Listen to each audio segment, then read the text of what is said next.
சரிங்க sir. Auricular areas and indication, இந்த காதுல உள்ள புள்ளிகளும் அதற்கான நோய்களை குணப்படுத்தும் முறைகளும் அதை பார்க்கணும். எந்தெந்த புள்ளி தொட்டா என்னென்ன நோய் போகும். டோட்டலா இந்த இயர் என்பது டான்சிலின் அமைப்பை ஒத்தது. காதை எங்கன தொட்டாலும் டான்சில் குறையும். காதை தடை கொடுத்தா டான்சில் சௌரியமாயிடும். அதனால டான்சிலுக்கு நாம மாத்திரை மருந்து தேவையில்லை, காதை தடவி கொடுங்க போதும். அதுவும் காதோட விளிம்ப தடவுனா டான்சிலு காய்ச்சல் எல்லாம் வேகமா குறையும். இவ்வளவுதான். இந்த காதோட விளிம்பு அவ்வளவு பிரமாதமான விஷயம். இந்த ஹெலிக்ஸ் 1, 2, 3, 4, 5, 6 இதுல எல்லாம் நாம நீடில் போட்டோம்னா டான்சில் போகும், காய்ச்சல் குறையும். Helix 1, 2, 3, 4, 5, 6 okay. ஃபீவர், டான்சில், ஹைப்பர் டென்ஷன் சரியாகும், ரத்த கொதிப்பும் சரியாகும். அது எங்க இருக்கு? 1, 2, 3, 4 பாப்போமா?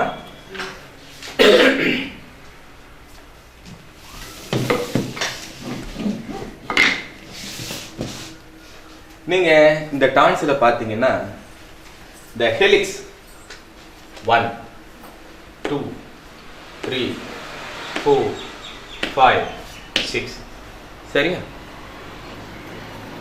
helix 1 இந்த டார்வின்ஸ் டியூபர்குள்ள நேர பின்னாடி 1, இங்க டெல்டாய்டு ஃபோசாக்கு நேர பின்னாடி 2, இந்த ஹெலிக்ஸ் கிரஸ்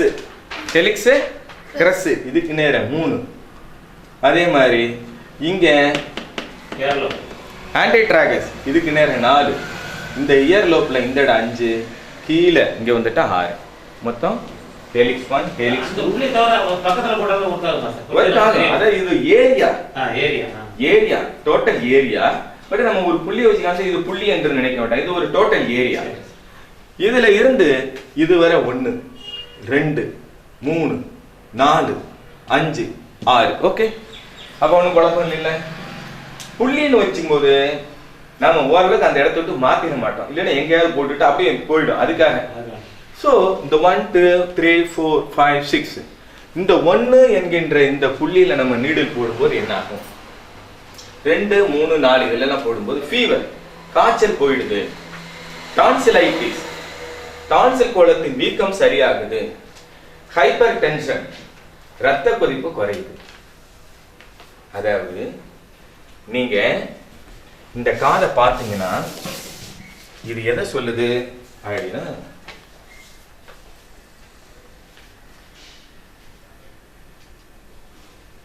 இது என்னது? இது கல்லீரல், லிவர். இது கல்லீரல். கல்லீரல் இப்படிதான் இருக்கும். ஈரல் எப்படி இருக்கும்? ஒரு பெரிய லோப் இங்கிட்டும் இன்னொரு லோப் இங்க, இப்படி 2 லோப் இருக்கும். இதுக்கு கீழே இந்த பித்தப்பை இருக்கும். இதுதான் என்னது? ஜிவி கல்லீரல். கல்லீரல் பித்தப்பை, லிவர் அண்ட் கால் பிளாடர். இதை நேரம் நிறுத்தி வச்சீங்கன்னா இது கல்லீரல், இது பித்தப்பை. புரிஞ்சதா? சோ காது கல்லீரை போல இருக்கிறது. அப்ப அந்த காதோட விளிம்புல நீங்க எப்பெல்லாம் குத்துறீங்களோ அப்பெல்லாம் எது சரியாகுது? கல்லீரலை குத்தி விடுற மாதிரி. கல்லீரலை குத்துனோன்னு என்ன ஆகுது? கல்லீரலுக்குள்ள அப்படி வெப்பம் இருக்கு, ஹீட்டை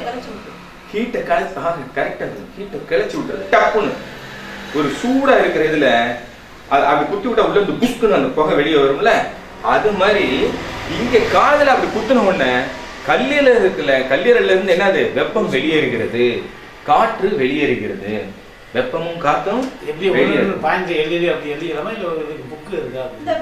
ஒன்னும் கவலைப்படாதீங்க. இது அப்படியே பிரிண்டட் நோட்ஸ். இதுல என்ன இருக்கோ அது அப்படியே ஒரு புக்கா கையில கொடுத்துறேன், ஒரு நோட்ஸா நாளைக்கு சாயங்காலம் போறதுக்கு முன்னாடி. சரிதானே? இது புரிஞ்சுக்கிறதுக்காக. ஏன்னா அப்ப படிக்கும்போது புரியாது, கேட்கும்போது அது புரிஞ்சுட்டு படிக்கும்போது புரியும். இல்லைன்னா என்னது ஃபீவர், டான்சிலிட்டிஸ், ஹைப்பர் டென்ஷன் எப்படி போகும்? இதை குத்துனா போயிருமா? எப்படி போகும்? இது கல்லீரலை ஒத்திருக்கிறது. இந்த இடத்துல ஒரு ஓட்டையை போடுறேன், இங்கே ஒரு ஓட்டையை போடுறேன், இங்கே ஒரு ஓட்டையை போடுறேன், குத்துனோம்னு அந்த காத்து அப்படியே வெளியே போயிடுறது. அந்த வெப்பம் வெளியே போயிடுது. இரவில் விழிப்பதால் கல்லீரலில் அதிகமான வெப்பம் சேர்கிறது. அந்த வெப்பம் இரத்த ஓட்டத்தை தேக்குகிறது, இரத்த ஓட்டத்தை ஓட விடாமல் அடைக்கிறது. அப்பொழுது இரத்த அழுத்தம் அதிகமாகிறது. அப்ப பிபி அதிகமா இருக்கும். அப்ப வலது பக்க வலி, தோள்பட்டை வலி, கழுத்து பிடிப்பு எல்லாம் ரைட் சைடுல சொல்லுவாங்க. எப்ப வலது பக்கம் என்று சொல்லுகிறார்களோ அது கல்லீரல், எப்பொழுது இடது பக்கம் என்று சொல்லுகிறார்களோ அது மண்ணீரல். அப்ப கல்லீரல் சம்பந்தமான நோய் இருக்கும் பொழுது, அவங்களுக்கு பிபி அதிகமா இருக்கும் பொழுது காது மடல்ல பெலிக்ஸ்ல ஊசி வச்சு ஊத்துனீங்கன்னா அடுத்த நிமிஷம் அந்த பிபி குறையும். பிபி மாத்திரை தேவைப்படாது. ஆச்சரியமா இருக்கும். 190 ரெண்டு காதலையும் போடலாம். அது இந்த இடம் வந்து கல்லீரலையும் சொல்லுது. இந்த விளிம்பு, இந்த விளிம்புல இதுக்கு நேர பின்னாடி 1 2 3 4 இதுல எல்லாம் போட்டோம்னா புஷ் புஷ்னு அந்த இது லிவர்ல போட்ட பிபி குறையற மாதிரி. லிவர்ல போட்ட பிபி குறையாது. அது அங்க அண்டர் ஜெயிச்சில போட்டுருப்பாரு. அது பாடி அக்குபங்க்சர்ல வரும்போது அது ஒரு பெரிய சப்ஜெக்ட். வலது பக்க லிவர் திரியை போட்டா என்ன ஆகும், இடது பக்க லிவர் திரியை போட்டா என்ன ஆகும், வலது பக்க ஸ்பிளீன் ஒண்ண போட்டா என்ன ஆகும், வலது பக்க லிவர் திரியை போட்டா என்ன ஆகும். ஸ்பிளீன் ஒண்ணுக்கு லிவர் திரிக்கும் உள்ள வித்தியாசம் என்ன? Liver three, liver and spleen, spleen ஒண்ணு, ஸ்பிளீன் ஒண்ணு, லிவர் ரெண்டும் ஒண்ணு தானே. ஒரு மாதிரி எல்லாம் ஒரு மாதிரி இல்ல, ஒவ்வொன்றும் ஒரு மாதிரி. சோ அது நிறைய விஷயங்கள் இருக்கு. அதுக்காக இந்த கதையை முதல்ல சொல்லிருது. நாம ஒரு மாதிரி வலது பக்கம் உள்ள கிட்னி பாயிண்ட போட்டா பிபி குறையும், இடது பக்கம் உள்ள கிட்னி பாயிண்ட போட்டா பிபி ஏறும். நம்ம என்ன பேர் வச்சிருக்கிறோம்? சுகம் அக்குபங்க்சர் ஆராய்ச்சி மையம் தானே வச்சிருக்கிறோம். சும்மா 6000 சொல்லிட்டு நாம பாட்டு பேஷண்ட படிச்சு இப்படி பார்த்துட்டு போக சொல்லல. லோ பிபிக்கு லெஃப்ட் சைடு லிவர் த்ரீ பண்ணும். லோ பிபி அந்த ஆட்டைக்கு வரலன்ற உங்களுக்கு அர்த்தம் வலது பக்கம் குறையும். ஆடிதான் அதை தீர்மானம் செய்கிறது. அவருக்கு முதல்ல லிவர் த்ரீ போடணுமான்றது தான் முக்கியம். லிவர் த்ரீ வராத ஒரு ஆளுக்கு லிவர் த்ரீ போட்டா குறையாது. ஒரு நோயாளிக்கு நோயின் அடிப்படையில் நாடியை பார்க்கும் பொழுது நாடி கல்லீரலில் தேக்கம் இல்லை போது நீங்க லிவர் த்ரீ போட்டா அது குறையாது. அது தவறாக நாடி கணிக்கப்பட்டிருக்கு. லிவரில் கல்லீரல்ல தேக்கமே இல்லாத ஒரு ஆளுக்கு லிவர் த்ரீ போட்டா பிபி குறையாது. இதுக்காக குவாண்டியா வந்து சொன்னாலும் அது கேட்காது. கல்லீரலில் தேக்கம் இருந்து நீங்க லிவர் த்ரீ போட்டிருந்தாதான், அந்த கல்லீரலில் தேக்கம் இருந்து மண்ணீரலுக்கு சக்தி இல்லாமல் இருந்து நீங்க போட்டாதான் கேட்கும். அல்லது மண்ணீரலில் தேக்கம் இருந்து கல்லீரலுக்கு இல்லாமல் போட்டாதான் கேட்கும். கல்லீரலில் இருந்து மண்ணீரலுக்கு வரக்கூடிய பாதை திறந்திருந்தாதான் வரும். அல்லது மண்ணீரலிருந்து கல்லீரலுக்கு போகக்கூடிய பாதை திறந்திருந்தாதான் போகும், இல்லைன்னா போகாது. அதற்கான பாதையை சீரமைச்சுட்டு போட்டா கேட்கும். அந்த மாதிரி நிலை இருந்தா கேட்கும். லிவர் த்ரீ போட்டா அத்தனை பேருக்கும் பிபி குறையாது. 1000 பேருக்கு நீங்க லிவர் த்ரீ போடுங்க, 2 பேருக்கு தான் பிபி குறையும். நாடி பரிசோதனையே மிக சரியான தீர்வை கொடுக்கிறது.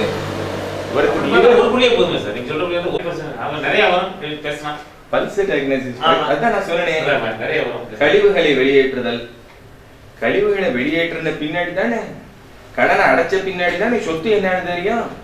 அப்புறம் தானே சொத்தை பகிரலாம். முதல்ல சொத்தை பகிர கடனை யாரும் அடைக்கிறது. அதே போல கழிவுகளை வெளியேற்ற பின்னாடி மிச்சம் என்னமோ அதைதான் நல்ல, அதைதான் பகிர்ந்தளிக்கும். நாம சுகம் கிளினிக்ல ஃபாலோ பண்ற மெத்தடு இந்த மெத்தட், ஒற்றை புள்ளி மெத்தடு தான். அதற்கு முன்னால் பல புள்ளியில் நாம என்ன பண்றோம்னா சுத்தம் செய்தல். அப்புறம் தான் சுத்தம் பண்ணின பின்னாடி சமன் செய்தல். சமன் செய்தல் என்பதுதான் ஹோமியோஸ்டேசிஸ். நாம உறுப்புகளின் சக்தியை சமப்படுத்துகிறோம். வளம் இடம் 2 பக்கம் சமன் செய்தல். அது சமச்சீர் அக்குபங்க்சர் மருத்துவம் என்று அழைக்கப்படுகிறது. இங்கிட்ட கல்லீரல் எந்த அளவு உயர்ந்திருக்கிறோ அதே அளவுக்கு மண்ணீரல் உயர்ந்திருக்கணும். அங்கு சிறுநீரகம் எந்த அளவுக்கு உயர்ந்திருக்கிறதோ அதே அளவுக்கு பெரிகார்டியம் இங்கு உயர்ந்திருக்கணும். அங்கு இருதயம் எந்த அளவுக்கு உயர்ந்திருக்கிறதோ அதே அளவுக்கு நுரையீரல் உயர்ந்திருக்கணும். இந்த 6ஐயும் தடை பார்த்தா 6 ஒரே அளவுல இருக்கும். இதுல எது கூட குறைய இருந்தாலும் சமமற்ற சூழல். அந்த சமமற்ற சூழலே நோய்க்கு காரணமாகிறது. எல்லா உறுப்புகளின் சக்தியும் சமமாக இருப்பதே சமச்சீர் அக்குபங்க்சர் மருத்துவம். சமம் என்பது குப்பையை ஒரு பக்கம் அள்ளி போட்டு நல்லதை ஒரு பக்கம் அள்ளி போட்டு இப்ப சமமா இருக்குன்னு சொன்னா அது சமம் அல்ல. பெரிய பையனுக்கு 2 லட்ச ரூபாய் கடனும் சின்ன பையனுக்கு 2 லட்ச ரூபாய் ரொக்கமும் கொடுத்தா ரெண்டு லட்சம் சரியாகாது. இது கழிவு, இது எனர்ஜி. சரிதானே? இப்ப புரிஞ்சிருக்கும்னு நினைக்கிறேன். அப்ப கடன் அடைச்சிட்டு மீதி இருக்க 2 லட்சம் ஆளுக்கு பாதியா பகிர்ந்து கொடுத்தானா அது சரியாக சமன் செய்த முறை. ஓகே, சோ இந்த அக்குபங்க்சர் புள்ளியில ஹெலிக்ஸ் 1 2 3 4 இந்த 4 நீடல் போட்டா என்ன போகுது? ஃபீவர், காய்ச்சல் சரியாகிறது. டான்சிலைட்டிஸ், டான்சில் வீக்கம் குறைகிறது. ஹைப்பர் டென்ஷன், இரத்த கொதிப்பு குறைகிறது. இது எப்போ? கல்லீரலில் பிரச்சனை இருந்தால். நான் போட்டேன் சார் ஹெலிக்ஸ் 1 2 3 4 ஒன்றும் பிபி குறையல சார். அப்ப கல்லீரல்ல பிரச்சனை இல்லை, அதனாலதான் பிபி குறையல. வேற இடத்துல பிரச்சனை. சரிதானுங்களா? அதனால டாக்டர் சொன்னாரு, பாண்டியன் டாக்டர் ஹெலிக்ஸ்ல போட்டா போகும்னு சொன்னாரு அப்படின்றது அது போயிடாது. அது கல்லீரல்ல பிரச்சனை இருந்தாதான் போகும். அடுத்துதான் வர்றோம் helix 5, helix 6 tumour specific area. Helix 1, helix 5, helix 5, helix 6. இந்த 5 and 6 helix 5 and 6 tumour specific area. இந்த இடத்துல நீடல் போட்டோம்னா தலையில் இருக்கின்ற கட்டிகளை கரைக்கும் தன்மை அதுக்கு உடையது. எப்படி எப்படி தலையில உள்ள கட்டியை கரைக்கும்? இந்த டோட்டல் பாடியில இது தலை, இந்த இடத்துல 6 இந்த இடத்துல 5 வரதுனால மூளையில் உள்ள கட்டிகளை கரைக்கக்கூடிய தன்மை இந்த ஹெலிக்ஸ் 5 and 6ல இருக்குது.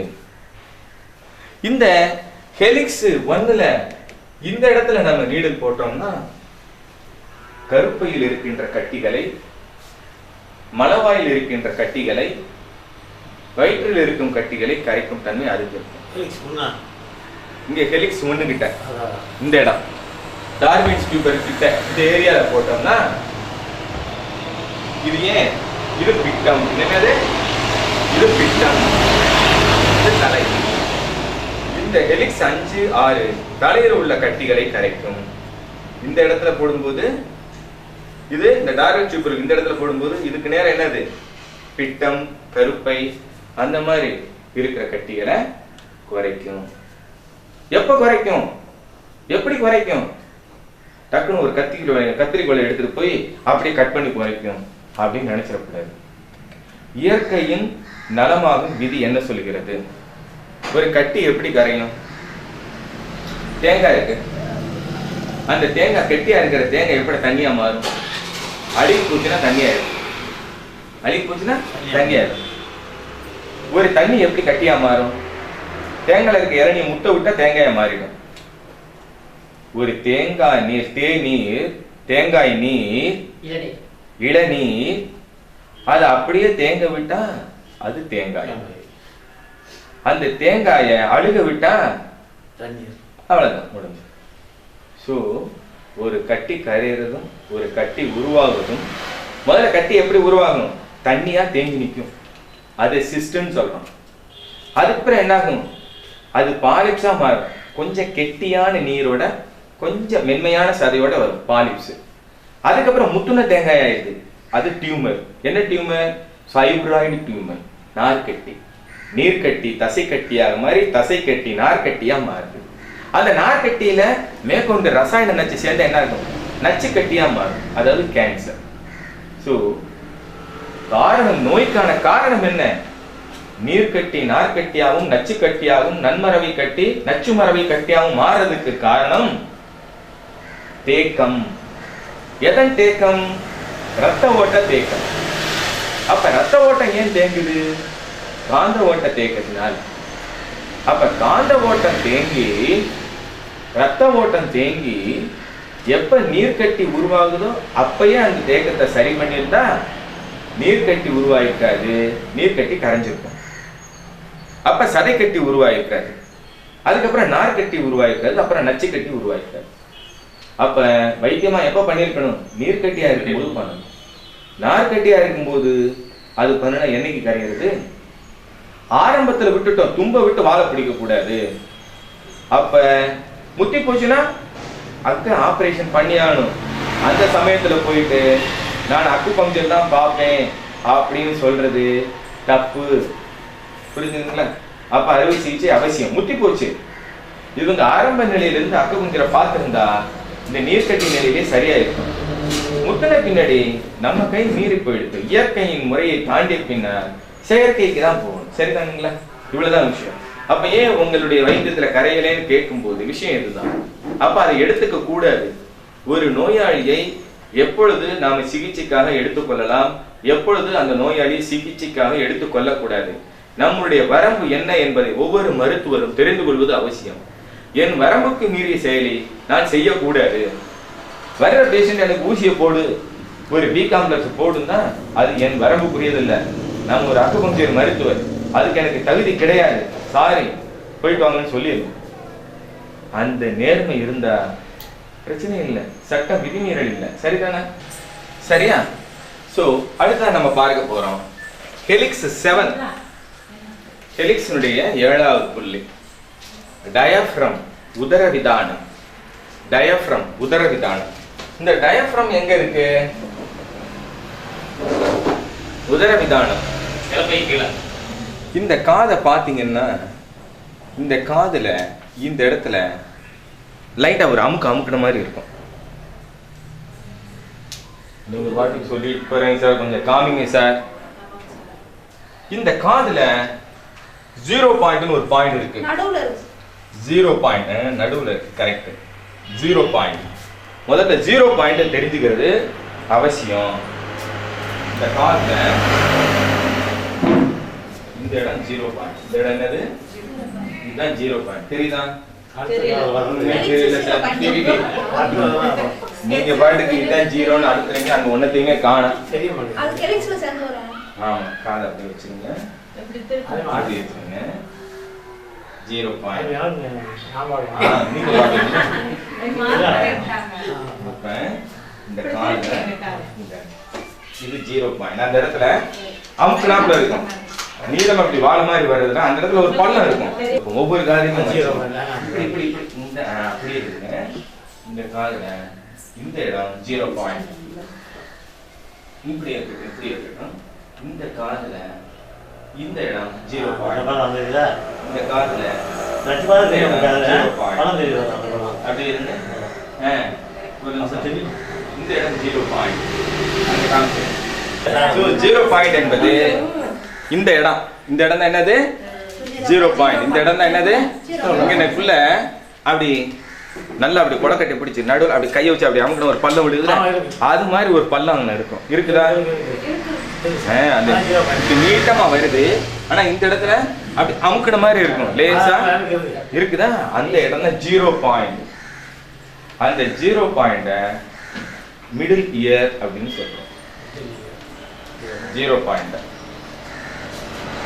அந்த 0 பாயிண்ட்ல நீடில் போட்டோம்னா இந்த நெஞ்சு குழி இருக்குல்ல, இந்த நெஞ்சு குழியில நீடில் போட்ட மாதிரி ரன் 14, ரன் 15, ரன் 13 அந்த இடத்துல இருக்கக்கூடிய பிரச்சனை அப்படியே சரி பண்ணுது. அது சூரிய மையம், சோலார் பிளக்ஸ். 0 பாயிண்ட்ல போட்டோம்னா அது 0 பாயிண்ட் என்பது சோலார் மையம், சூரிய மையம். அந்த இடத்துல இருக்கக்கூடிய பிரச்சனையை அது சரி பண்ணுது. ஏதாவது குழப்பம் இருக்கு? இல்ல. எப்பயுமே இந்த நெஞ்சு வலி, வயிறு கிடக்குன்னு உப்பு சுவாசம் இருக்குன்னா முதல்ல 0 பாயிண்ட் இருந்து ஆரம்பிங்க. 0 பாயிண்ட் ஒரு மாஸ்டர் பாயிண்ட். அதை தொட்டா பல நோய் சௌகரியமாகும். நோயின் ஆரம்பமும் சரி, ஆரோக்கியத்தின் ஆரம்பமும் சரி எங்க இருந்து ஆரம்பிக்குது? நெஞ்சுக்குழியில இருந்து தான் ஆரம்பிக்கும். அது சூரிய மையம். அந்த இடத்துல தொட்டுட்டோம்னா, அதாவது ஆதவன் ஒளி கண்ட பனி போல நோய் போயிடும். அந்த இடத்துல நீடில் வச்ச நோயில கட கட கட கடன்னு அப்படின்னு நிறைய 220 காதல் இருக்குது. அப்ப நீங்க அதை போட்டீங்கன்னா அந்த இடம் அப்படி ஃப்ரீ ஆகும். இப்ப கொஞ்சம் பரவாயில்ல சார், ஒரு மாதிரி வயிறு அட்டாச்சு டொம்முன்னு இருந்துச்சு சார், இப்ப என்னமோ காதுல பண்ணினீங்க சார், இப்ப வயிறு லூஸ் ஆயிடுச்சு சார். கரெக்டா கேட்டீங்க. ஒரு அக்குபஞ்சர் மருத்துவத்துல நாடி எப்ப மாறும்னா நீடில் போட்ட அடுத்த செகண்ட், பிராக்ஷன் ஆஃப் செகண்ட்ல மாறும். நோய் எப்ப மாறும்னா நீடில் போட்ட அடுத்த நிமிஷம் அந்த விஷயம் தெரியும். இப்ப கொஞ்சம் பரவாயில்ல அப்படின்னு அடுத்த நீ இன்னைக்கு போயிட்டு நாளைக்கு வா சௌரியமாகும் அப்படின்னா சரியில்லைன்னு அர்த்தம். 3 நாள் கழிச்சு 15 நாள் கழிச்சு வா அப்படின்னா அந்த 15 நாள் அவன் எத்தனை டாக்டருக்கு போய் முட்டி மோதி எத்தனை மருந்து சாப்பிட்டுருப்பான்னு சொல்ல முடியாது. ஒரு சிலருக்கு சௌரியமாகிறது ஒரு மாதிரி எல்லாம் ஒரு மாதிரி இல்ல, ஒவ்வொன்றும் ஒரு மாதிரி. 15 பேர் அதுதான் நடக்கும். ஸோ அத்தனை பேரையும் கூப்பிட்டு இன்ட்ரி கட்டதான், ஐயோ அவன்கிட்ட போய் நான் பட்ட பாடு, அவன் பாட்டுக்கு சக்கரை மாத்திரை நிப்பாட்ட சொல்லிட்டான், கையை காலை இழுத்து நான் உயிர் வந்தது பெருசுங்க, ஏங்க இப்படி எல்லாம் ஆளு எப்படிங்க டாக்டர் விட்டு வச்சிருக்காங்க அப்படின்னு கேட்கிற நிலை இருக்குது. நிறைய பேர் கேட்கிறாங்க, இருந்தாலும் என்ன கேன்சருக்கு ஸ்பெஷலிஸ்டா, கேன்சர் சௌரியமாயிடும், அந்த அளவுல மட்டும் பார்க்க வேண்டியதுன்னு ஏன் இப்படி எல்லாம் பண்றான் அப்படின்னு சொல்லப்பட்ட நிலை. என்ன சார் பண்றதுன்னு உங்கள கேட்டுட்டீங்க, நடந்திருக்கு உண்டா இல்லையா? ஏன்னா இது சரியாகுமா ஆகாதா, நம்மளுடைய வரம்பு என்னன்னு தெரியாத புரியாத நபர்களால் செய்யப்படும் மருத்துவம். சரிங்களா? ஓகே, இப்ப நம்ம பாக்குறோம் இந்த டயப்ராம் அப்படின்றது எங்க இருக்குன்னா இந்த 0 பாயிண்ட்டுக்கு கொஞ்சம் பின்னாடி இருக்கிறது தான் டயப்ராம். 0 பாயிண்ட்டுக்கு கொஞ்சம் பின்னாடி, 0 பாயிண்ட்டுக்கு கொஞ்சம் பின்னாடி, இதுதான் 0 பாயிண்ட்னா இதுக்கு கொஞ்சம் மேல அங்க இருக்கிறது தான் என்னது டயப்ராம். கொஞ்சம் மேல ஒரு 2 மில்லிமீட்டர் மேல, 2 மில்லிமீட்டர் மேல, இதுதான் 0 கொஞ்சம் மேல, இது என்னது டயப்ராம், உதரவிதானம். அந்த உதரவிதானத்துக்கு தான் நான் காமிச்சேன். எப்படி இது உதரவிதானம் ஆகும்? முத ஆரம்பத்திலே கிளாஸ் 2 கதை தலைகீழா வச்சு அந்த உதரவிதானம் அப்படி இருக்கிறத காமிச்சேன்னா இந்த மாதிரி 2 சேர்ந்து இருந்ததா, இது உதரவிதானம். இது இந்த மாதிரி இறங்கி ஏறும்போது உதரவிதானம் இயங்குது. அப்ப இந்த ஒரு காதும் அந்த ஒரு காதையும் சேர்த்தோன்னா ஒரு பூசணிக்காயை 2ஆ பிரிச்சு வச்ச மாதிரி, ஒரு குழந்தைய 2ஆ பிரிச்சு வச்ச மாதிரி, ஒரு பக்கம் டயப்ராம் இங்கிட்டு இன்னொரு பக்கம் டயப்ராம் அங்கிட்டும் இருக்கு, 2ஐயும் சேர்த்தா முழு டயப்ராம் வருது. இவ்வளவுதான். அப்ப இது என்னது உதரவிதானம் என்பது ஈஸியா புரிஞ்சுக்கணுன்றதுக்காக அப்படி தலைகீழா வச்சு அதை காமிச்சிருங்க. ஆரம்பத்துல முத ஞாபகம் இருக்குங்களா? இன்னொரு தடவை அதை பார்க்கணுமா? சந்தேகம் ஒண்ணும் இல்லை. ஓகே. சோ அதுல நீடல் போடும்போது என்ன ஆகுது? உதரவிதானத்துல நீடல் போடும்போது ஹிக்காப் என்கின்ற விக்கல் உடனடியாக குறைகிறது. ஹிக்காப் என்கின்ற விக்கல் குறைகிறது. கேஸ்ட்ரிக் பெயின், வயிற்று வலி குறையுது. ஏன்? வயிறு உதரவிதானத்துக்கு கீழே எங்கிட்டு இருக்கிறது வயிறு. அப்ப உதரவிதானத்தில் நீடல் போட்டு அங்கிருந்து எனர்ஜி வயிற்றுக்கு போகும், உடனே வயிற்றுல உள்ள கேஸ் ரிலீஸ் ஆகும், வயிற்று வலி குறையும். Gastric pain. Infantile enuresis. Infantile என்யூரசிஸ்னா என்ன? குழந்தை ஒன் பாத்ரூம் போகுது. எல்லா குழந்தையும் ஒன் பாத்ரூம் போதானே செய்யும். போகும்போது வீர்ல கட்டும், ஐயே என்னது என்ன, ஒண்ணும் இல்ல ஒண்ணுக்கு போயிருக்கோம் அப்படின்னு போய் பார்த்தா ஈரமாயிருக்கும், உடனே துணி மாத்துவோம். பாத்துருக்கீங்களா? இன்ஃபான்டைல் என்யூரசிஸ். குழந்தைக்கு நீர் கடுத்து ஒன் பாத்ரூம் போகும்போது அடுப்பு வீர்ல கட்டும். அப்ப அதுக்கு போய் என்ன பண்ணணும்? டாக்டர்கிட்ட தூக்கிட்டு போய் 100 ரூபாய் மொய் வைக்க கூடாது. சிம்பிளா காதுல இந்த டயப்ரம்ல லேசா ஒரு நிமிஷம் அப்படி அழுத்தி பிடிங்க உங்க விரலை, இல்ல அந்த இடத்துக்கிட்ட இப்படி விரலை, உங்க விரல் எவ்வளவு அகலம் இருக்கோ அதே உயரத்துக்கு கொஞ்சம் அப்படி தூக்கி பிடிச்சு இப்படி பிடிச்சிருங்க. 1 2 3 4 5 6 7 8 9 10 11 12 13 14 15 முடிஞ்சது. அங்க எனர்ஜி பாஸ் ஆயிடுச்சு. டச் பண்ணாம லேசா தூக்கி பிடிச்சிருக்கீங்க லேசா. ஆமா. இப்ப தொட்டு தொடாம தொட்டாதானே தூக்கி பிடிக்க முடியும். ஆமா, தொட்டால் பூ மரம், தொடாட்டா ஓகே நீங்க மலருங்க. Very good. இது லென்ஸு, இது லென்ஸு. இந்த லென்ஸினுடைய ஃபோக்கல் லென்த் இது. இந்த ஃபோக்கல் லென்த்ல நான் என்ன பண்றேன்? ஒரு பேப்பரை வைக்கிறேன். இப்ப இங்க சூரியன் இருக்குது. இந்த சூரியன்ல இருந்து அப்படியே இந்த சூரிய கதிர்கள் பாயுது. இது அப்படியே இங்க குமியுது. கொஞ்ச நேரத்துல தீ பிடிச்சி எரியுது. நான் இதே லென்ஸை அந்த பேப்பர் மேல வைக்கிறேன், தீ பிடிச்சி எரியல. அப்ப தொட்டா நல்லா இருக்குமா தொடாட்டா நல்லா இருக்குமா? தொடாம இருக்கு நல்லா இருக்கு. தொடாம இருந்து நல்லா இருக்குல்ல. Very good. தாசில்தார் சொன்ன மாதிரி தொடாம இருந்தாதான்ப்பா நல்லா இருக்கும். அதுக்கு பேர் தான் அக்கு டச்சுன்னு பேர் வச்சான். அதுக்கு பேர் தான் அக்கு டச்சு. அக்கு டச்சு நல்லா இருக்குமா அப்படின்னா நல்லா இருக்கும். மிக சரியான புள்ளியை தேர்ந்தெடுத்து அதில் அந்த மாதிரி அப்படி பிடிச்சிங்கன்னா சரியா போடும். அதுக்கு தான் இந்த குழந்தை காதை சொன்னேன். இது நல்லா தெரியுது இந்த இடத்துல. இதுக்கு சொன்னேன் மிகை அது இதெல்லாம் அக்கு பங்க்சர்ல காதுல தேவையில்லை. பயப்படாம இப்படி விரலை பிடிங்க. உங்க விரல் எவ்வளவு தடிமன் இருக்கோ அந்த தடிமன் அளவுக்கு இந்த உயரத்தை மெயின்டைன் பண்ணுங்க. அவ்வளவுதான். உங்க விரல் ரொம்ப மொக்கையா இருந்தா அவ்வளவு தூரத்துக்கு இது பண்ணணும். எவ்வளவு பெரிய ஆளு சின்ன ஆளு இல்ல, உங்க விரல் தான் கணக்கு. உங்க லென்ஸோட ஃபோக்கல் பெரிய ஆளுக்கும் அப்படி பண்ணலாம். யாருக்கு வேணாலும் அப்படி பண்ணலாம். யாருக்கு வேணாலும் அந்த மாதிரி செய்யலாம். நம்ம விரலோட திக்னஸ் எவ்வளவோ அதுதான் உயரம். ஒன்னும் ஆகாது. எதுக்கு அஃபெக்ட் ஆகுது? ஒன்னும் அஃபெக்ட் ஆகாது. நமக்கு எதுவுமே அஃபெக்ட் ஆகாது. ஏன்னு கேட்டா இப்ப மழை விழுகுது. மழை விழுகும் போது இங்க ஓட்டல தண்ணி விழுகுது. அந்த தண்ணி ஒரு குழாய் வழியா கீழே கொட்டிக்கிட்டு இருக்கு. இந்த கொட்டிக்கிட்டு இருக்க தண்ணிய நான் ட்ரம்ல பிடிக்கிறதுனால மழைக்கு ஏதாவது சேதாரமா? ஓட்டுக்கு ஏதாவது சேதாரமா? அது மாதிரி இந்த காஸ்மிக் எனர்ஜி என்பது என் தலை என்கின்ற ஓட்டுல கொட்டி மலை மலை மலைன்னு எல்லா கை விரல் வழியும் பாஞ்சிட்டு இருக்கு. அந்த காந்த சக்தியை நீங்க இன்னொரு இடத்துல காமிக்கிறதுனால உங்களுடைய எனர்ஜி குறைவதில்லை. சரியா? Sir one question sir. நம்ம அந்த அக்கு டச் பண்ணும்போது நம்ம மெடிடேஷன் கம்பல்சரி பண்ணியாகணுமா? ஐயோ நான் மெடிடேஷனை பத்தியே பேசலையே. இல்ல கேட்டா மெடிடேஷன் என்பது தேவையில்லை.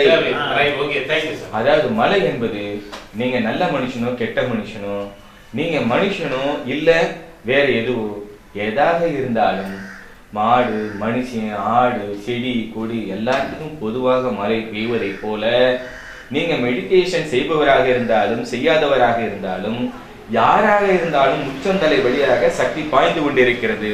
இறைவனுக்கு விருப்பு வெறுப்பில்ல. பாண்டியன் ஏன் ஆளு, இவர் அல்லாவோட ஆளு, அவரு ஜீசஸோட ஆளுன்னா பிரிக்கல. எல்லாம் ஒண்ணுதான். உச்சந்தலை வழியா அவனுடைய அருட்பார்வை கொடை ஜீவ சக்தியாக பெருக்கெடுத்து சகசாரத்தின் மூலமாக உடல் முழுவதும் வெள்ளமாக பாய்ந்து கொண்டிருக்கிறது. அது விரல் வழியாக கொப்பளித்து போய்கிட்டே இருக்கு. அதைத்தான் நீங்க அங்க பிடிக்கிறீங்க. அதனால ஒன்னும் குறைவுபடாது. நீங்க உங்களுக்குள்ள ஏதோ இருந்து முக்கி முடங்கி வெளியே தரதா நினைக்காதீங்க. அது உங்க கல்லாப்பட்டி காசு கிடையாது, மேல இருந்து வர கல்லாப்பட்டி காசு. அதனால கண்டிப்பா நம்ம கல்லாப்பட்டி ஸ்ட்ராங்கா இருக்கும். சரிதானுங்களா? ஏன் அப்படின்னு கேட்டா எனக்கு இந்த மாதிரியான நிகழ்வுகளை நிறைய பார்த்திருக்கேன். காரைக்குடியில வகுப்பு எடுக்கும் போது சில ப்ரொஃபஸர் நான் பிராணிக் ஹீலிங் பண்ணும்போது என் எனர்ஜியெல்லாம் அங்க போய் எனக்கு அது வந்துருச்சு அப்படின்னு சொன்னது. ஐயோ ஏன் இப்படி பொய்யான தகவலை சொல்றாங்க, ஏன் கற்றுக் கொடுக்கும் ஆசிரியரே இந்த அளவுக்கு சொல்றாரு அப்படின்னு எனக்கு ரொம்ப வருத்தமா இருக்கும். ஏன் அப்படின்னா இவர் நோயாளி, அதனால இவருக்கு நோய். இவர் ஆரோக்கியமானா இருந்தா இவருடைய சகசிராரம் நல்லா திறந்திருக்கும், அது வழியே சக்தி வந்துகிட்டு இருக்கும். இதுதான் உண்மை. இவர் நோயாளியா இருந்தா சகசிராரம் அடைச்சிக்கிறது, அதுக்கு நாம என்ன பண்ண முடியும்? முதல்ல நாம ட்ரீட்மெண்ட் எடுத்துக்கணும். ஒரு டாக்டர் சிகரெட் குடிக்காதுன்னு சிகரெட்டை குடிச்சுக்கிட்டே சொன்னா எப்படி இருக்கும்? ஒரு மருத்துவர் எந்த ஒரு விஷயத்தை நோயாளிக்கு சொல்றாரு முதல்ல அவர் பிராக்டிஸ் பண்ணும். 9 மணிக்கு தூங்குன சார், நீங்க முதல்ல 9 மணிக்கு தூங்குறீங்களான்னு கேட்கிறோம். இப்ப கேட்கிறோம்ல, அது மாதிரி உடம்ப குறைங்கன்னா டாக்டர் நீங்க உடம்ப குறைச்சிங்களான்னு கேட்கணும். உடம்ப குறைக்காத நிறைய டாக்டரை பார்த்துருக்கோம். அந்த டாக்டரை தூக்கிட்டு போறதுக்கு லிஃப்டே திணறி போய் நின்றுச்சுன்னு சொல்றாங்க. இந்த மாதிரி எல்லாம் பார்க்கிறோம் இல்லையா? சோ எங்கிட்ட உடம்ப குறைக்க அந்த டாக்டருக்கே தெரியல, அப்புறம் பேஷண்ட்டுக்கு எப்படி தெரியும்? சரிதானே? உடம்ப குறைன்னு ஈஸியா சொல்றோம். டாக்டர் உடம்ப குறைக்க முடியுதா? டாக்டர் எந்திரிக்க முடியாம அப்படி வராரு, வாங்க அப்படி வராரு பாத்துருக்கீங்களா? இங்க ஒரு அதே ஒரு டாக்டர்லாம் இருக்கா சார் லோக்கல்ல ஆஸ்மா ஸ்பெஷலிஸ்ட் ஒரு வந்து இறந்து போயிட்டார் சார். அவர் இது டீனால இருந்தாரு, நடக்க முடியாது, அப்படியே முடிஞ்சிட்டு இப்படி தான் சார். அவர் கிட்னியில போறாரு, கிட்னியில போல. சோ இது மனிதன்ங்கிறது இந்த கட்டி மண்டையில அன்னைக்கு வந்து செஞ்சோம் இல்லனே. ஆமா, அவங்களுக்கு இந்த இடத்துல நல்லா தேய்ச்சு விட்டேன். இதுல இருந்து இப்படியே தேய்ச்சு விட்டேன் கெலிக்ஸ்ல. அவங்களுக்கு அமுங்கிருச்சு, காய்ச்சலும் போயிருச்சு. ஆனா நைட்டு எனக்கு வந்து காய்ச்சல் நல்லா அடிச்சிருச்சு, குளிச்சுட்டு படுத்தேன். பாத்தீங்களா, காய்ச்சல் அடிச்சிச்சு, நான் குளிச்சுட்டு படுத்துட்டேன். 1 மணிக்கு காய்ச்சல் அது வருமா? அப்படி வரும். இப்ப சொன்னேன்ல, அதாவது நம் உடலில் ஆரா என்கின்ற அந்த சக்தி பலவீனமாக இருக்கிறது. காரணம், இரவு 1 மணிக்கு அங்க தூங்குறாங்க, 12 மணி ஆகுது, 9 மணிக்கு அங்க தூங்குறது இல்ல. அப்ப ஆரா பலவீனமாக இருக்கும் பொழுது வெளியே இருக்கின்ற சக்தி நம்மை தாக்கும். 9 மணிக்கு தூங்கும் போது ஆரா ஸ்ட்ராங்கா இருக்கும். அப்ப மழை அடிச்சா உள்ள இறங்காது, வெயில் அடிச்சா உள்ள இறங்காது, காத்து அடிச்சா உள்ள இறங்காது. அதே மாதிரி மற்ற சீரும் நமக்கு அடிக்காது. கஷ்டப்பட்டு 9 வரைக்கும் தூங்க ஆரம்பிச்சறேன். இப்ப கஷ்டப்பட்டு காரணங்கள் இருக்கு. அதனாலதான் என்னுடைய ஆன்சர்ல சரியாகும், ஆனா சரியாது, வரும் ஆனா வராது. அடுத்ததுக்கான காரணம் இதுதான். ஏன்னா எல்லாத்துலயும் ஒரு எக்ஸெப்ஷன் இருக்கு. எங்க தப்பு செய்யறோம் அப்படின்றது கரெக்டா ரூட்டை பிடிச்சிட்டா ஈஸி. அதனாலதான் 9 மணிக்கு தூங்கணும். ஒரு மருத்துவம் என்பது, நான் மெடிடேஷன் பண்றேன்னு 3 மணிக்கு எந்திரிச்சான்னு வச்சுங்க, அவன் ஆரா டவுன் ஆயிடும். 5 மணிக்கு எந்திரிச்சா போதும். நான் மெடிடேஷன் பண்றேன்னு 11 மணி நேரம் முடிச்சா அந்த ஆரா டவுன் ஆயிடும். நேரத்தோட தூங்கணும், நேரத்தோட எந்திரிக்கணும், நேரத்தோட சாப்பிடணும், ஜாலியா இருக்கணும், ஹாப்பியா இருக்கணும். மனசு கொஞ்சம் கூட கொதிப்படையாம இருந்தா பிரச்சனையே இல்லை. நம்மளுடைய ஆரா நல்லா இருக்கும், அருமையா சிகிச்சை பண்ணலாம். சரிதானுங்களா? ஓகே. ஸோ இப்போ நம்ம ஓரளவுக்கு புரியுற மாதிரி தானே சொல்லுங்க. அப்ப இப்படி விரலை வச்சோம்னா இங்க சௌரியமாகுன்றதுல ஏதாவது மாற்று கருத்து இருக்கு? அதுக்காக தான் நான் லென்ஸை போட்டு வச்சேன். அப்ப அழுத்தினா தான் சரியாகுமோன்னு நீங்க நினைக்க கூடாது. அதுக்காக தான் இந்த லென்ஸ் ஞாபகம் இருக்கட்டும். அழுத்தாம இப்படி தொட்டாலே சரியாகும். அழுத்த வேண்டாம், கைய விரலை தூக்கி பிடிச்சா சரியாகும். தூக்கி பிடிச்சா சரியாகும். குழந்தைக்கு அழுத்தினாலும் சரியாகும். அந்த பொதுவா எல்லா பாயிண்டும் அப்படி செஞ்சா சரியாகும். ஆனா நாம கரெக்டா அந்த இடத்துல தான் வச்சிருக்கோமா? கை எந்த இப்படி வச்சிருக்கோம், இது பெரிய போர்டு. ஆனா இதே இது காதை முடித்தா இருக்கு. நான் இங்க இருந்து இப்படி கையை ஆடிக்கிட்டே இருந்ததுன்னா எங்க நிக்கும் அது? சரிதானே? இப்படி விரல வைக்கிறான், இப்படியே விரல் நிக்குதா? குழந்தை இப்படி திரும்பும். அப்ப இந்த இது அங்கே அங்கேயும் ஓடுது. அப்ப நிலையாக அந்த இடத்துல பாயணும். அப்பதான் அழுத்தும் முறை. ஒரு சின்னதா குச்சி வச்சுக்கோங்க. என்ன குச்சி? தீக்குச்சி. அதே அந்த பாயிண்ட் வருது. அந்த இடத்துல தீக்குச்சிய வச்சு அப்படி அழுத்தலாம். மெதுவா அப்படி அழுத்தி பிடிச்சிட்டே இருந்தா நகலாது. குழந்தை நகட்டாலும் அந்த இடத்துல குச்சி நிற்கும். இப்படி விரல வச்சுட்டு இருக்கும்போது குழந்தை இப்படி அசையுது, இல்ல பெரியவங்களே இப்படி அசையுது அப்படிங்கும்போது கால் இங்க போய் அங்க வரும். இப்படி ஆடிட்டே இருந்தா எனர்ஜி பாஸ் ஆகும். இப்ப அந்த விஷயத்தை நல்லா புரிஞ்சுட்டீங்கன்னு நினைக்கிறேன். பிராக்டிக்கல் பாயிண்ட் ஆஃப் வியூ என்ன சொல்றேன். இதுக்கு ஜிம்மி வைக்கலாம். ஜிம்மிஸ் வச்சுக்கலாம். அல்லது நீடல மெதுவா அந்த இடத்துல வச்சு குத்தாம அப்படி எப்படி லைட்டா குத்துறது வேற, கொத்துறது வேற. ஆமா, பிரிக்கிங் வேற, பெக்கிங் வேற. நம்ம பண்ணது பெக்கிங். டாக்டருக்கு நம்ம என்ன பண்ணோம்? பெக்கிங் பண்ணோம். காதை கீறி விட்ட மாதிரி இருந்தது அப்படின்னு அவர் சொன்னார். அது பெக்கிங். பெக்கிங் வேற, பிரிக்கிங் வேற. பெக்கிங்னா குருவி குத்துற மாதிரி கொத்தி விடுறது. நல்லா குருவி குத்துற மாதிரி குத்துறதை விட்டுட்டு கழுகு குத்துற மாதிரி கொத்தி காதை பிடிக்கிற. நானும் கொத்துனேன், ஆனா கழுகு கொத்து அப்படின்னு சொல்லிடக்கூடாது. ஓகே. சோ டயப்ரம், அதுல நீடல் போடும்போது என்ன ஆகுது? டயப்ரத்துல நீடல் போகும்போது hiccup, gastric pain, infantile enuresis, jaundice symptoms and diseases of skin, தோல் நோய்கள் and digestive system, செரிமான கோளாறு. நல்லா புரிஞ்சுக்கங்க சொன்னதெல்லாம். இது உதரவிதானம். இந்த உதரவிதானம் இறங்கி ஏறும்போது எதெல்லாம் ஃபங்க்ஷன் பண்ணுது? நுரையீரல். இந்த உதரவிதானம் மேல ஏறும்போது இரைப்பை அப்படி ஏறும். உதரவிதானம் கீழே இறங்கினா இரைப்பை. உதரவிதானம் ஏறும்போது கல்லீரல் மேலே ஏறும். உதரவிதானம் இறங்கும்போது கல்லீரல் கீழே இறங்கும். உதரவிதானம் மேலே ஏறும்போது மண்ணீரல் மேலே ஏறும். ஸோ இது ஒரு தாம்பாளம் மாதிரி, ஜவ்வு மாதிரி. அதுல எல்லாம் அங்க கொத்து கொத்தா தொங்கிக்கிட்டு இருக்கு. இந்த உதரவிதானம் மேலே ஏறி இறங்கும் போது இந்த கல்லீரல், இந்த மண்ணீரல், இந்த இரைப்பை, இந்த பித்தப்பை எல்லாம் அங்கங்க திராட்சை பழம் மாதிரி தொங்கிட்டு இருக்கு. அத்தனை மேலே ஏறி இறங்குது. அதனால இந்த உதரவிதானத்தின் இயக்கமே எல்லா உறுப்புகளையும் இயக்குகிறது. ஓங்காரத்தின் இயக்கமே எல்லா உறுப்புகளையும் இயக்குகிறது. இதுதான் அதனுடைய அர்த்தம். உக்கி போடுறதுக்கு ஈக்குவல் மாதிரி சொல்றீங்க சார். ஆமா சொன்னதானே உக்கி போடும்போது மூச்சு வாங்க ஆரம்பிக்குது. ஆமா அப்ப இது எல்லாமே நல்லா இயங்க ஆரம்பிக்கும். சரிதானுங்களா? உதரவிதானம் ஒழுங்கா இயங்குச்சுன்னா எல்லா நோயும் போயிடும். அந்த கீழே உள்ள உறுப்பு பாதிக்கப்பட்டா பயங்கரமா மூச்சு வாங்கும். சரிதானுங்களா? ஓகே. சோ அப்ப செரிமானம் சரியாகிறது, மூச்சு வாங்குறது சரியாகுது, நுரையீரல் சரியாச்சுன்னா தோல் நோய் சௌகரியமாகுது. அதனாலதான் ஸ்கின் டிசீசஸ்ன்னு சொல்றாங்க. சரிதானா? ஓகே. அடுத்ததான் நம்ம பார்க்கிறோம் டயரியா. எடுத்த 8வது புள்ளி ரெக்டம். ரெக்டம். இந்த ரெக்டம் எங்க இருக்கு? மலக்குடல். ரெக்டம் ரெக்டம் மலக்குடல். இந்த ரெக்டம்ன்றதும் டயப்ரம் ரெக்டம். இந்த ரெக்டம் என்ன இருக்கு? Helix superior tragus notch. இந்த ரெக்டம் இந்த சுப்பீரியர் ட்ராகஸ் நாட்ச் இந்த இருக்குல்ல, அது கொஞ்சம் இங்கனக்குள்ள இந்த பல்ல இருக்குல்ல, அதை ஒட்டி இந்த கொம்புல நம்ம போடுறது நீடு. இந்த இடத்துல நம்ம போடுறோம்ல, இது என்னது? ரெக்டம். ரெக்டம் ஏனஸ் எல்லாம் அதான். ஹெச்8 ஆமா H8. ஆமா இந்த இடத்துல இந்த இடம் இந்த என்னது? இந்த இடம் என்னது? ரெக்டம். சரியா? இந்த இடம் ரெக்டம். உங்களுக்காக காமிச்சு உட்காருங்க. இந்த இடத்துல இந்த இடம் இது என்னது? Superior tragus notch. இதுக்கு நேரம் இந்த இடத்துல போடுறது என்னது? ரெக்டம். ரைட்டா? இந்த இதுல சுப்பீரியர் ட்ராகஸ் நாட்ச் பல்லம். இந்த பல்லத்துக்கு நேர நீங்க ஹெலிக்ஸ்ல இங்க போடுறதா ரெக்டம். ரைட்டா? இதனால படம் நான் சொல்றேன். எல்லை ப்ராப்ளம். ஓகே. ரெக்டம்னா ஹெலிக்ஸ் எடுத்துனா எல்லாரும் ஒரு வழி பண்ணிருக்கீங்க சார்.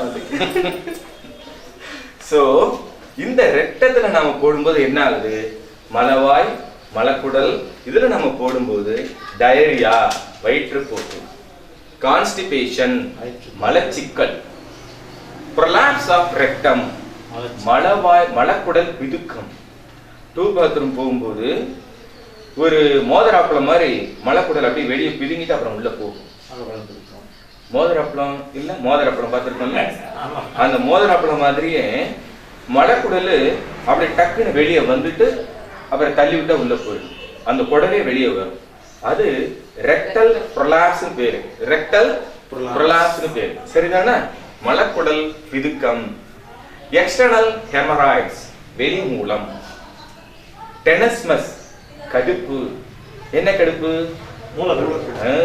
ஆசனவாய் கடுப்பு. அது மனசுல வர்ற கடுப்பு, முகத்துல வர்ற கடுப்பு இல்ல. இது ஆசனவாய் கடுப்பு.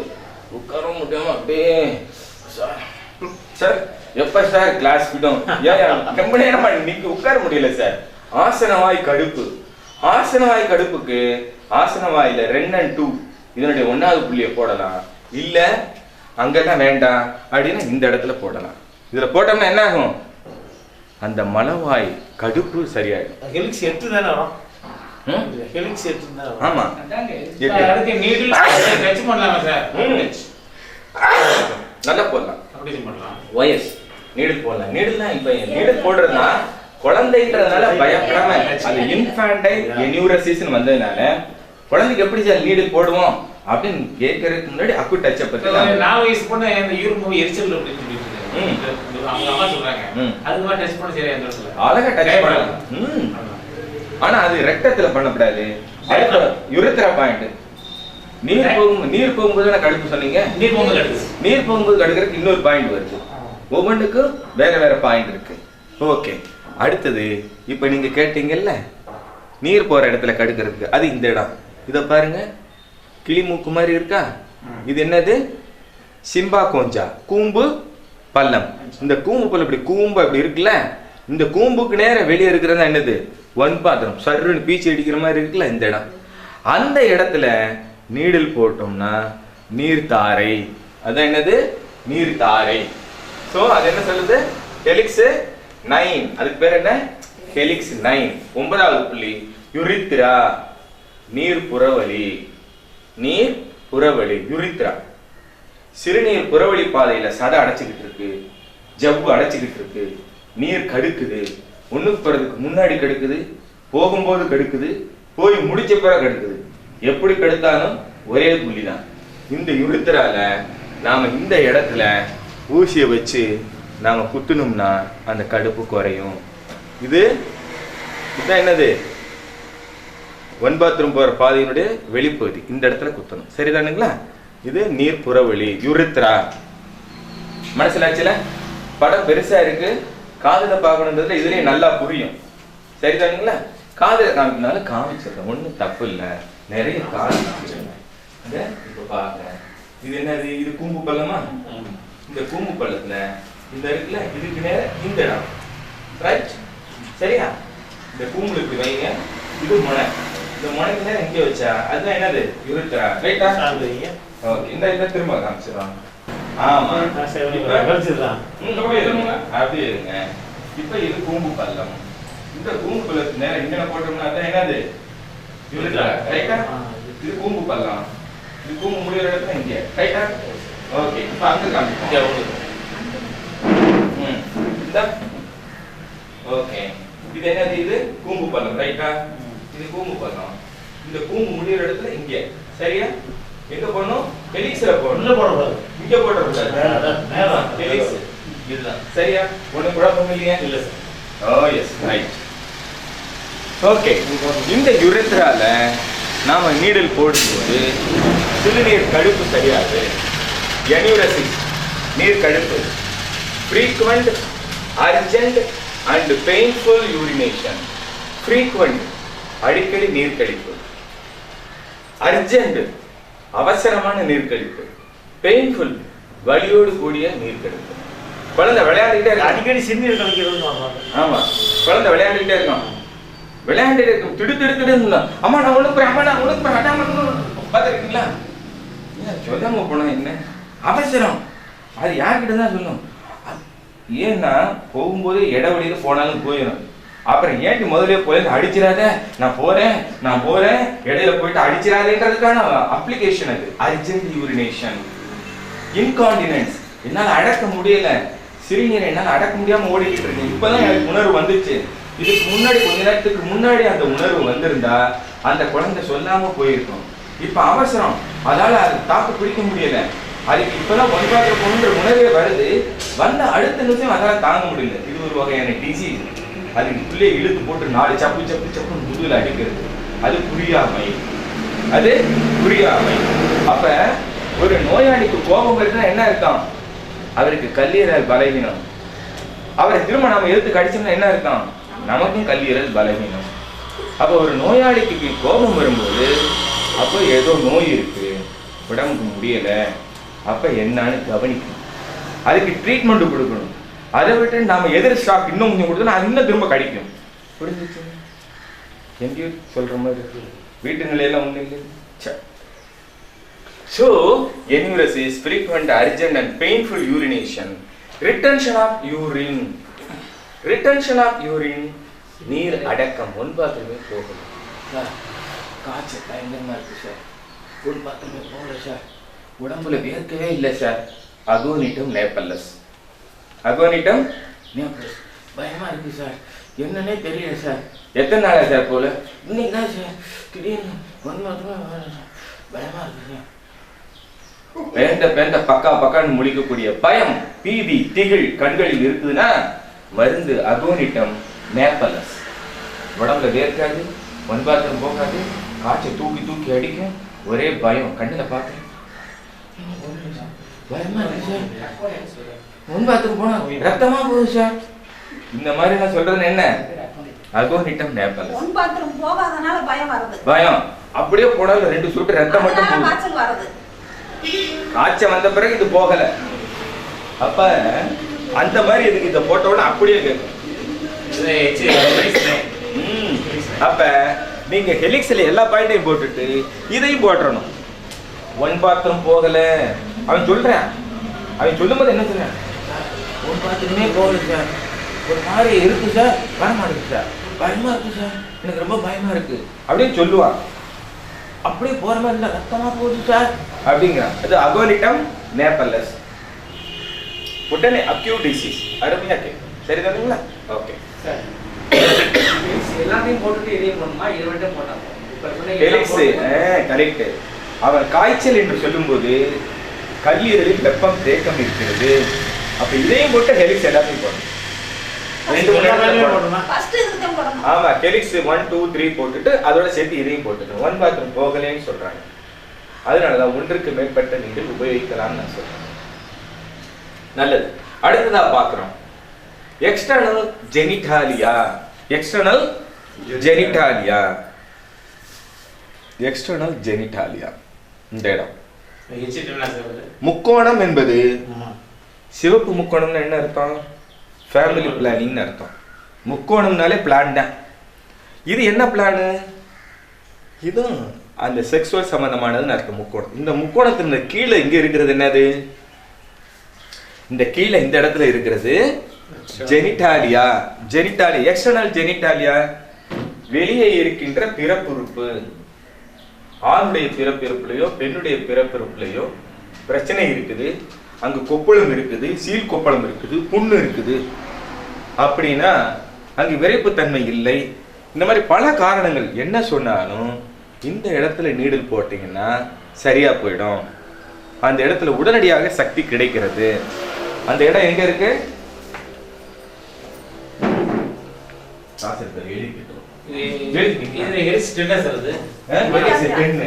ஜெனிட்டாலியா இனவிருத்தி வெளி இனவிருத்தி உறுப்பு. இது என்னது? இது முக்கோணம். இந்த முக்கோணத்துல இந்த இடம் இதுதான். இந்த முக்கோணத்துல இங்க போட்டா என்னது? கொஞ்சம் மேல இங்க போட்டா ஜெனிட்டாலியா. இது யுரித்ரா, இது ஜெனிட்டாலியா. இப்ப நானு புள்ளி வைக்கிறேன். ஒரு நிமிஷம் நீங்களும் பார்க்கணும். உங்க காதுல வச்சுட்டு உங்களுக்கு காமிக்க விட்டுறக்கூடாது. இது சிம்பா கொஞ்சா.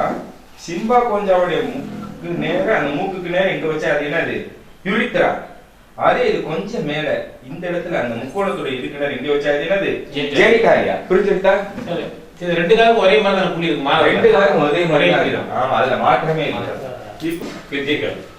இப்ப இது சிம்பா கொஞ்சா, இதுக்கு நேரம் இங்கே இருக்கிறது யுரித்ரா. இந்த சிம்பா கொஞ்சாக்கு நேரம் கொஞ்சம் மேல இங்கே வச்சோம்னா ஜெனிட்டாலியா. ரைட்டா?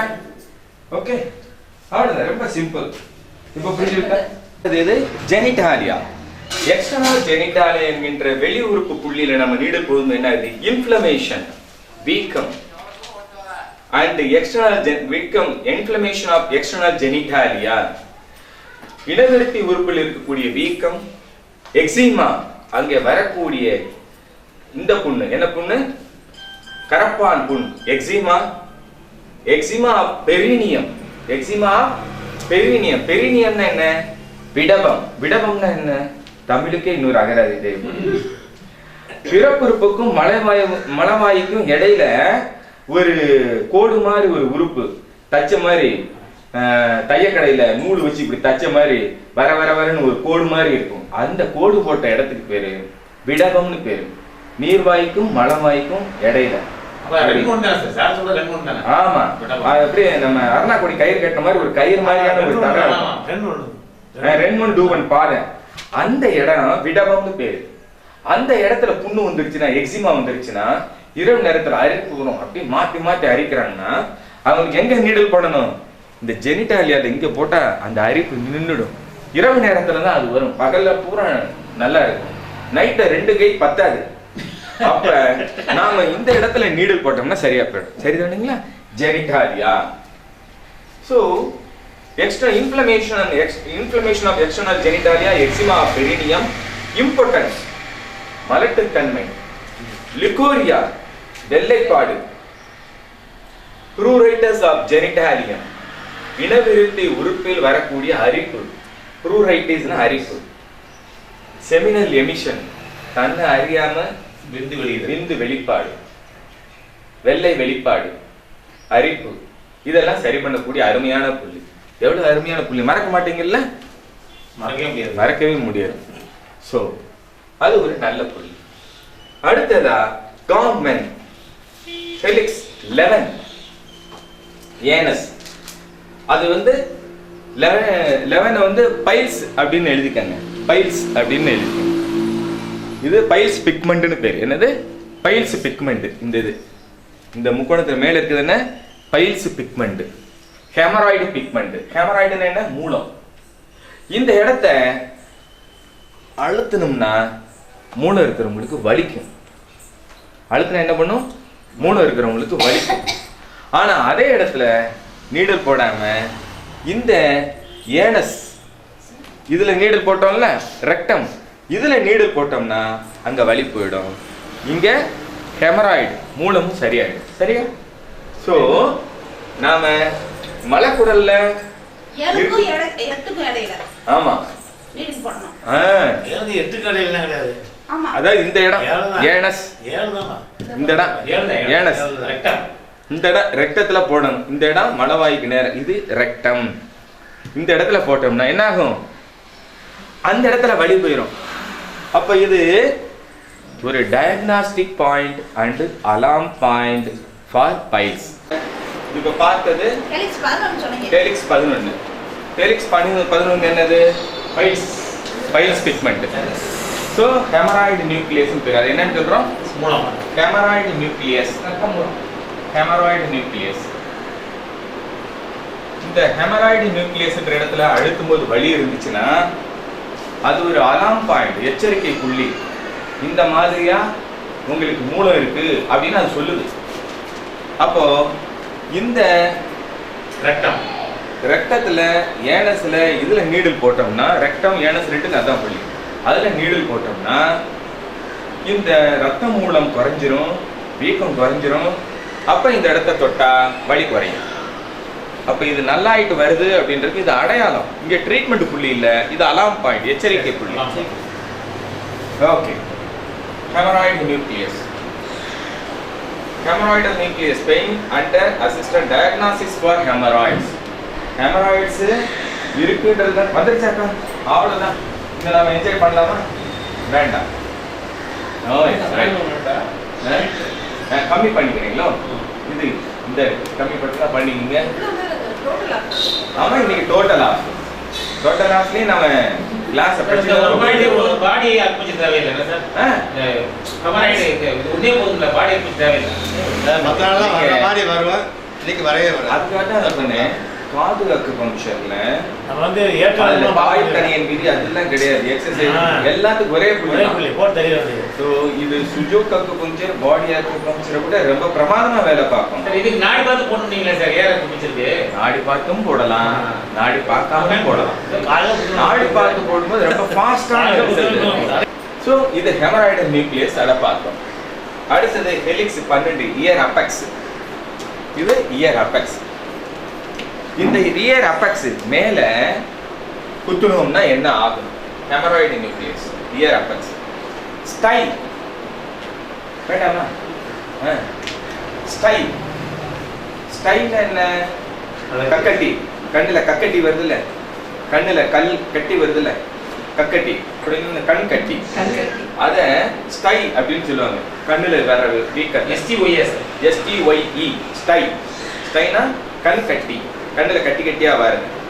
அதுக்கு அந்த உச்சியில நீடில் போட்டா குறையும். இந்த இடத்துல நீடில் போட்டா இது இயர் அபெக்ஸ்.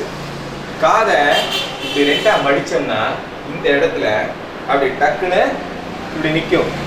அதுதான் இயர் அபெக்ஸ். அந்த T20க்கு அந்த இடத்துல பார்க்கணும். அது 20யா? சரி, ரைட், ஓகே. T20 அவ்வளவுதான். எது மடிச்சா அது. ஆமா, நம்ம எப்படியா ஞாபகம் வச்சிட்டோம்னா சரிதான். ஸோ அந்த இடத்துல நீடில் போடும்போது கண்கட்டி போகிறது, ஸ்டைல். அடுத்தது அக்யூட் கன்ஜங்டிவைட்டிஸ். திடீர்னு கண்ணு வலி வந்துருது. அந்த கண்ணு வலிக்கு அந்த இயர் அபெக்ஸ்ல நீடில் போட்டா கண் வலி குறையும். கண் சிவப்பா இருக்கிறது, கண்ணுல பூள தள்ளுறது, கண்ணுல நீர் வடிகிறது. இந்த கன்ஜங்டிவைட்டிஸ் என்று சொல்லக்கூடிய கண்ணின் வெளித்திரை, கண்ணின் வெண் விழித்திரை சிவந்து போதல், அதை சரி பண்ணும்.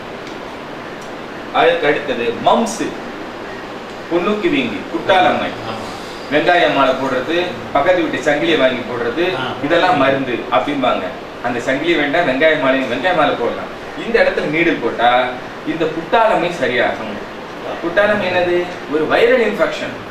ஆனா இங்க நீடில் போட்டா அது குறையும். ஸோ குட்டாலம்மை மவுண்ட்ஸ். வேரியஸ் பெயின்ஸ், பல வகையான வலி. எந்த வலி? காய்ச்சலோடு கூடிய வலி, ஃபீவர், ஹைப்பர் டென்ஷன், ரத்த கொதிப்பு, இதெல்லாம் சரியாகும். ஏன் அப்படின்னா removing heat and wind from liver. கல்லீரலில் இருக்கின்ற கெட்ட காத்தையும் அதே மாதிரி அங்கே இருக்கக்கூடிய வெப்பத்தையும் வெளியேற்றுகிறது. அது மட்டும் இல்ல, திருகு வலி இருக்குன்னு வச்சுக்கோங்க. திருகு வலினா ஸ்பாஸ்மோடிக் பெயின், உடம்பெல்லாம் இழுத்து பிடிச்சது, அம்மா வலிக்குது, நிமிர முடியல, பிடிச்சிக்கிடுச்சு, இது ஸ்பாஸ்மோடிக் பெயின். குனிஞ்சா நிமிர முடியல, நிமிர்ந்தா குனிய முடியல, இறுக்கி பிடிச்ச மாதிரியான வலி. இந்த இறுக்கி பிடித்த மாதிரியான வலி என்பது ஸ்பாஸ்மோடிக் பெயின். துணியை புளிஞ்சிட்டா விட்டவுடனே அந்த சுருக்க விடாம அப்படியே புளிஞ்ச மாதிரி நிற்குதுல, அது மாதிரி தசையில் அப்படியே முறுக்கி பிடிச்ச மாதிரி நீங்க என்ன சார், இது ஸ்பாஸ்மோடிக் பெயின். அப்படி நிமிர முடியாம குனிய முடியாம பிடிச்சிக்கிறது. ஸ்பாஸ்மோடிக் பெயின் தான் அந்த கல்லீரலில் இருக்கக்கூடிய வெப்பமும் காத்தும் தான் காரணம். அது ரிலீஸ் ஆச்சுன்னா இந்த பிடிப்பு வலி, திருகு வலி போயிடும். Spasmodic pain. அனால்ஜெசிக் பாயிண்ட், இது ஒரு வலி நீக்கும் புள்ளி. LI4 ஸ்டொமக் 44 மாதிரி இதுல நீடல் போட்டா வலி ஓடி போயிடும். Analgesic point. ஏன் அப்படின்னா பாசிஃபையிங் லிவர், கல்லீரலை சுத்தப்படுத்தி சமாதானப்படுத்துகிறது, சாந்தப்படுத்துகிறது. And clearing vision. அதுல ஒரு ஊசியை போட்ட உடனே, சார் என்ன சார் பண்ணீங்க, கண்ணு பளிச்சுன்னு தெரியுது சார், காலையிலேருந்து கண்ணை கசக்கிக்கிட்டே இருந்தேன், மங்களாவா இருந்துச்சு, இப்போ ஒரு ஊசி இந்த காதுல போட்டோன்னே எல்லாம் கிளீனா தெரியுது சார் அப்படின்னு. அப்படியா? ஆமா. அந்த மாதிரி கண்ணு பளிச்சுன்னு தெரியும். கல்லீரல் சுத்தமானால் கண்ணு வெளிச்சமாகும், கல்லீரல் அசுத்தமானால் கண் குருடாகும். அதனாலதான் ஆல்கஹால்ல நாம சாப்பிட்டு கல்லீரல் பண்ணோம்னா கண்ணு போயிடும். ஓகே, ஸோ இப்போ நாம ஹெலிக்ஸ் 13 வரை பார்த்துக்கிறோம். 12 வரை பார்த்துட்டோமா? இந்த ஹெலிக்ஸ்ல இந்த அபெக்ஸுக்கு பதிலா உள்ள ஸ்கேஃபாக்குள்ள போய் இந்த வளைஞ்சிக்கிட்டு இருக்குல்ல, இதுக்குள்ள போய் ஒரு குத்து குத்துறோம்னு வச்சுங்க, அடியில இருந்து நேரா ஊசி வச்சு இப்படி குத்துனோம்னா வெளியே வர்ற மாதிரி. அதுக்காகத்தான் அப்படி சொன்னேன். அந்த மாதிரி ஆசாரியர்வாக்கிலாம் குத்திர கூடாதுன்றதுக்காகத்தான் அப்படி செஞ்சு காமிச்சோம். அப்ப அந்த வார்த்தை வந்துருமா, அப்ப கூடாதுன்னு சொல்றதுக்கு தான். ஸோ இந்த இடத்துல அப்படி லேசா உள்ள குத்துறோம்னா அலர்ஜி போயிடும். Allergic manifestation. ஆமா, இங்க வெளியே குத்துனா கண்ணு சுத்தமாகும், கல்லீரல் சுத்தமாகும். உள்ள குத்துனா ரத்தம் சுத்தமாகும். அந்த பாயிண்ட காமிங்க சார்.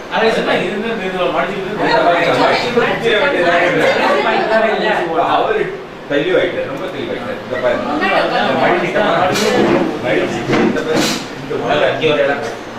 இதுதான் ரைட்டா. இதுல உள்ள குத்திட்டா அதுல வந்துடக்கூடாது. காதுல நாம ஊசி குத்தும் போது அந்த ஸ்கின்னு 1 மில்லிமீட்டர் தான் திக்னஸ். நம்மளுடைய ஊசி 1 மில்லிமீட்டர் தான் இறங்கணும். காதுல எங்கிட்டு குத்தி அங்க வந்துடக்கூடாது. ஏன்னா அதுக்கு கீழே நரம்பு இருக்கு, ரத்த குழாய் இருக்கு, அதனால அதிக வலியுள்ளதா இருக்கும். அதனால லேசா குத்துனா போதும். காதுல சும்மா பெக்கிங், அந்த குறி கொத்துன மாதிரி கொத்துனாலே சரியா போயிடும். குத்தணுன்றது இல்லை, கொத்துனா போதும், இவ்வளவுதான். காலையில கொத்துனோமா, அப்புறம் கொத்திட்டு குத்துனோமா.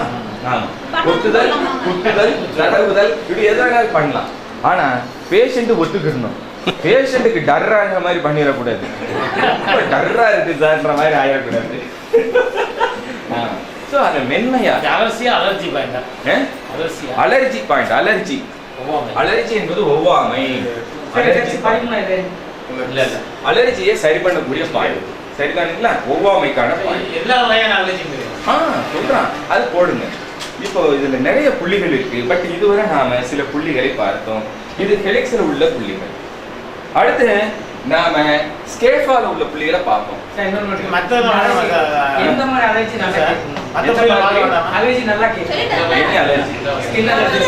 கல்லீரலில் வரக்கூடிய அலர்ஜி இது சரி செய்கிறது.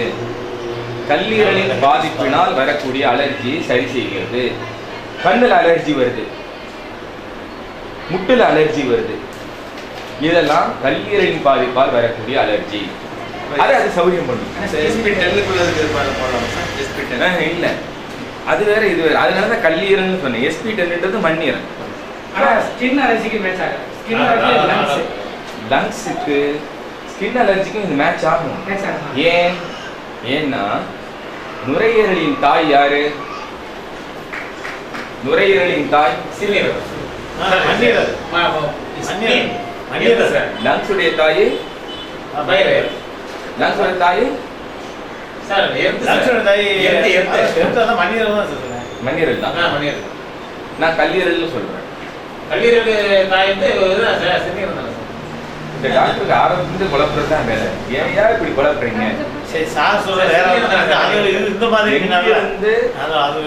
சக்தி கிடைக்கிறதோ அது தாய் தானே. கல்லீரலில் இருந்து நுரையீரலுக்கு காலை 3 மணியிலிருந்து 3:01 சக்தி மாறுகிறது. கல்லீரலிலிருந்து நுரையீரல் லிவர்ல இருந்து லங்ஸுக்கு காலையில 3 மணிக்கு சக்தி மாறுது. அப்ப சக்தியை கொடுப்பது கல்லீரல். அப்ப நுரையீரலுக்கு தாய் கல்லீரல்.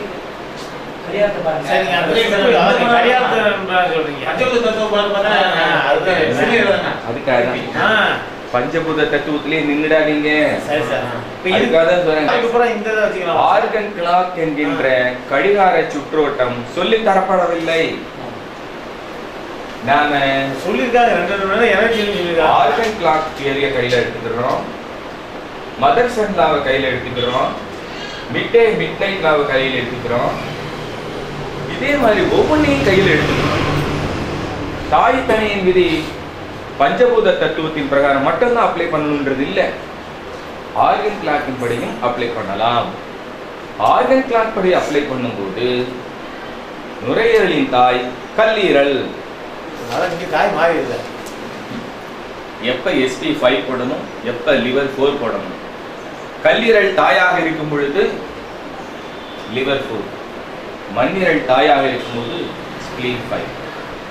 அப்ப liver 4 தாயா இருக்கா, spleen இப்ப தாயா இருக்கா, liver இப்ப தாயா இருக்கா, spleen இப்ப தாயா இருக்கா அப்படின்றது நாம புரிஞ்சுட்டு அதுக்கேற்ற மாதிரி போடணும். அவ்வளவுதான் விஷயம். உங்களுக்கு காது பகுதியிலே நாடியுடைய சில சூட்சுமங்கள் சொல்லப்படுகிறது. நாடியில் இன்னும் ஆழமா நிறைய போகணும். எல்லாத்தையும் கத்துட்டு எல்லாத்தையும் பதில் சொன்னாதான் சரின்னு அர்த்தம். சரிதானுங்களா? ஆங்கில மருத்துவம் எப்பொழுது சரி, அதே சரின்னு சொல்றோம் இல்லையா? ஒரு இடத்துல ஒரே நான் பிடிச்ச கொப்புக்கு ஒத்த காலம் நம்ம நிக்கல. There should be flexibility at the same time integrity. அந்த ஒன்றிணைக்கக்கூடிய தன்மை இருக்க வேண்டும். There should be integrated approach. நான் பிடிச்சதுதான் சரி அப்படின்னு சொல்றது தப்பு. மற்ற மருத்துவத்தில் நல்லது இருந்தா அதை ஏற்றுக்கலாம், நல்லது இல்லாதது தைரியமா சொல்லணும். தைரியமா சொல்லணும், விளக்காம சொல்லணும், அதற்கான அர்த்தத்தை எடுத்து சொல்லணும். அர்த்தமே இல்லாம இல்லைங்க அது தப்புங்க அப்படின்னு சொன்னா அது பிடிவாதமே ஒழிய, அது ஒரு விதமான பக்கவாதமே ஒழிய, அது சரியான வாதத்துக்கான விஷயம் அல்ல. சரிதானுங்களா? ஓகே. ஸோ அதை தான் நம்ம சொன்னோம். இப்போ we are coming to ஸ்கேஃபா. ஸ்கேஃபா முடிச்சுக்கோமா? மணி 5 தான். நான் இது நிறைய டைம் இருக்குல்ல. சரி, இதுல 12 பாயிண்ட் தானா சார்? ஆமா சார், இன்னும் நிறைய வேணும் போல இருக்கா சார்? ஹெலிஸ் 14 ஹெலிஸ்லப்பா அது இருக்கு சார். இப்போ 12 கொடுத்துருக்கோம், போதுங்க சார். இன்னும் நிறைய இருக்கு. ஸ்கூல் சர்டிஃபிகேட் இல்லப்பா, நீ பாட்டுக்கு அவங்கள காலேஜ்ப்பா. அதாவது இப்போ நாம ஆரிக்குலர் அக்குபங்க்சர் அவேர்னஸ் ப்ரோக்ராம்ல நீங்க கலந்துக்கிட்டதா ஒரு சான்றிதழ் தரோம். ஆரிக்குலர் அக்குபங்க்சர் அவேர்னஸ் ப்ரோக்ராம்ல நீங்க பார்ட்டிசிபேட் பண்ணுங்க, பார்ட்டிசிபேஷன் சர்டிஃபிகேட். ஒருவர் எப்போ சான்றிதழ் தரலாம்னா அது ஒரு ட்ரஸ்ட்டாக வச்சு பார்ட்டிசிபேஷன் சர்டிஃபிகேட் தரலாம்.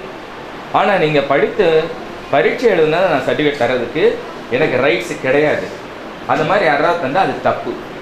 எப்போ தரலாம் அப்படின்னா டிப்ளமோ டிகிரி சான்றிதழ்கள் ஒரு பல்கலையின் ஒப்புதலோடு தான் தரணும். இதுதான் சட்டம் சொல்லுது. நான் எப்பயுமே சட்டத்தை பற்றி தான் சொல்லிக்கிட்டு இருக்கேன். சம்பாதிக்கணும்னா எதையாவது சொல்லி குழப்பி விட்டு மீள பிடிச்சிடலாம். I don't want to do that. இப்போ நம்ம ஒரு ஸ்ட்ரக்சர் ஒரு இது எடுத்தேன்னா எது உண்மையோ அதை பேசிட்டு போனா கடைசி வரை அது போகும். அதனால பார்ட்டிசிபேஷன் சர்டிஃபிகேட் உங்களுக்கு தர்றேன். அடுத்து நாம பிஎஸ்எஸ் சர்டிஃபிகேட் தர்றோம், அதே டிப்ளமோ சர்டிஃபிகேட் தரோம், டிகிரி சர்டிஃபிகேட் அதில் தரலாம். அதே இது நம்மளுடைய யூனிவர்சிட்டியிலேருந்து எக்ஸாம் கண்டக்ட் பண்ணி அதுக்கான யூனிவர்சிட்டி சர்டிஃபிகேட் தரலாம். இதுக்கு நம்ம டிகிரி டிப்ளமோ சர்டிஃபிகேட்டுக்கு டிப்ளமோக்கு 25,000 rupees சார்ஜ் பண்ணுறோம். இது every month 3 days regular classes நடக்கும். நாம் கண்டினியூஸ் எஜுகேஷன் நடந்துகிட்டே இருக்கும். எப்போ வேணாலும் ஜாயின் பண்ணலாம், எப்படி வேணாலும் புரிஞ்சுக்கலாம். இதுதான் நம்மளுடைய இது. ஒவ்வொரு வகுப்புலையுமே எல்லா விஷயமான கேள்விகளுக்கு பதில் சொல்லப்படுறதுனால ஒரு பூரணத்துவம் இருக்கும். இங்கே இருந்து தான் ஜாயின் பண்ணணுன்றது இல்லை. So you can get your friends, relatives and childrens to join this course. இது அக்குபங்க்சர் கோர்ஸு கண்டினியூஸாக ஒவ்வொரு மாதமும் நடக்கும். அதுதான் என்னுடைய பிளான். கூட்டிகிட்டு வரலாம். ஸோ அவங்க வந்து ஜாயின் பண்ணிக்கலாம். அதுக்கு என்ன ஃபீஸ் சார்? டிப்ளமோ படிச்சதுன்னா டிகிரி ஃபீஸ் எவ்வளோ? அதுவும் 25,000 தான். ஏன்னா அதில் பல்ஸ் டயக்னஸ் எல்லாமே வந்துடும். சான்றிதழ் வேணும் போது தான் அந்த விஷயம். சான்றிதழ் இல்லாமல் அப்படின்னா வெறும் பல்ஸ் டயக்னாசிஸ் மட்டும் அப்படின்னா 10,000 rupees ஒன்லி பல்ஸ் டயக்னாசிஸ். அது குறைந்தது 40 பேர் இருக்கணும். அந்த மாதிரி சேர்ந்துட்டா நம்ம பெரிய லெவலில் நடத்தலாம். இவ்வளோதான் விஷயம். சரிதானுங்களா? நீங்கள் அரேஞ்ச் பண்ணிவிட்டு குரூப்பை ஃபார்ம் பண்ணிவிட்டு சொல்லுங்கள், கிளாஸை கண்டக்ட் பண்ணிடுவோம். Next week skol acupuncture class, அதுக்கு என்ரோல் பண்ணிக்கோங்க. மேற்கொண்டு ஆட்கள் 2,000 அதுக்கு நீங்கள் ஆன இது பண்ணிக்கோங்க. ஆர்கன்ல காலண்டர் எடுத்துச்சியா? சரி, அதில் திருத்திக்கங்க. யூரினரி பிளாடரில் சிறுகுடல் எழுதிருக்கும், அதை திருத்திக்கங்க. சிறுநீர் பை அப்படின்னு எழுதணும். அது சிறு குடல்னு ஏதோ தப்பாக எழுதியிருப்பாங்க, அதை மாற்றிடுங்க.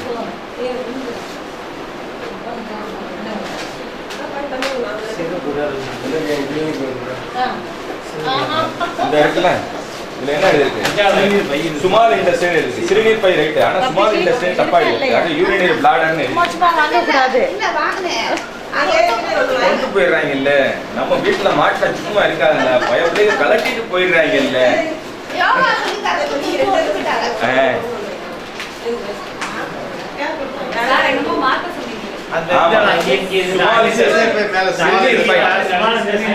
சிறுநீர் பை யூரினரி பிளாடர்னு எழுதிக்கணும். அவ்வளவுதான். அது பிரிண்டிங் மிஸ்டேக். Urinary bladder. இந்த ஆர்கன் காலண்டர் நம்மால உருவாக்கப்பட்டது.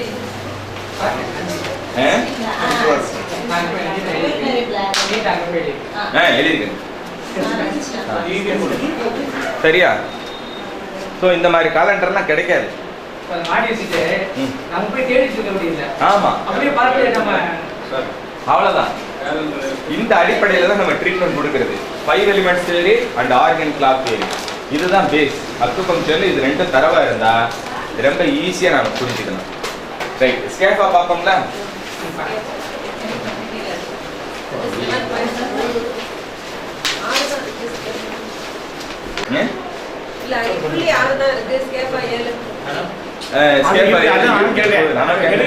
நம்ம 6 மட்டும் படிச்சுட்டு 7 விட்டுருவோம்.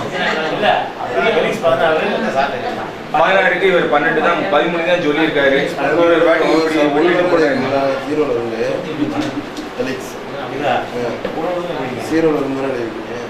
அதாவது நிறைய சொல்லி தருவோம். உங்களுக்கு குழப்பம் சில புள்ளியை நான் கட் பண்ற காரணம் அதுதான். சரிதானுங்களா? மொத்தம் காதுல வந்து 825 புள்ளிகள் இருக்கு சார்.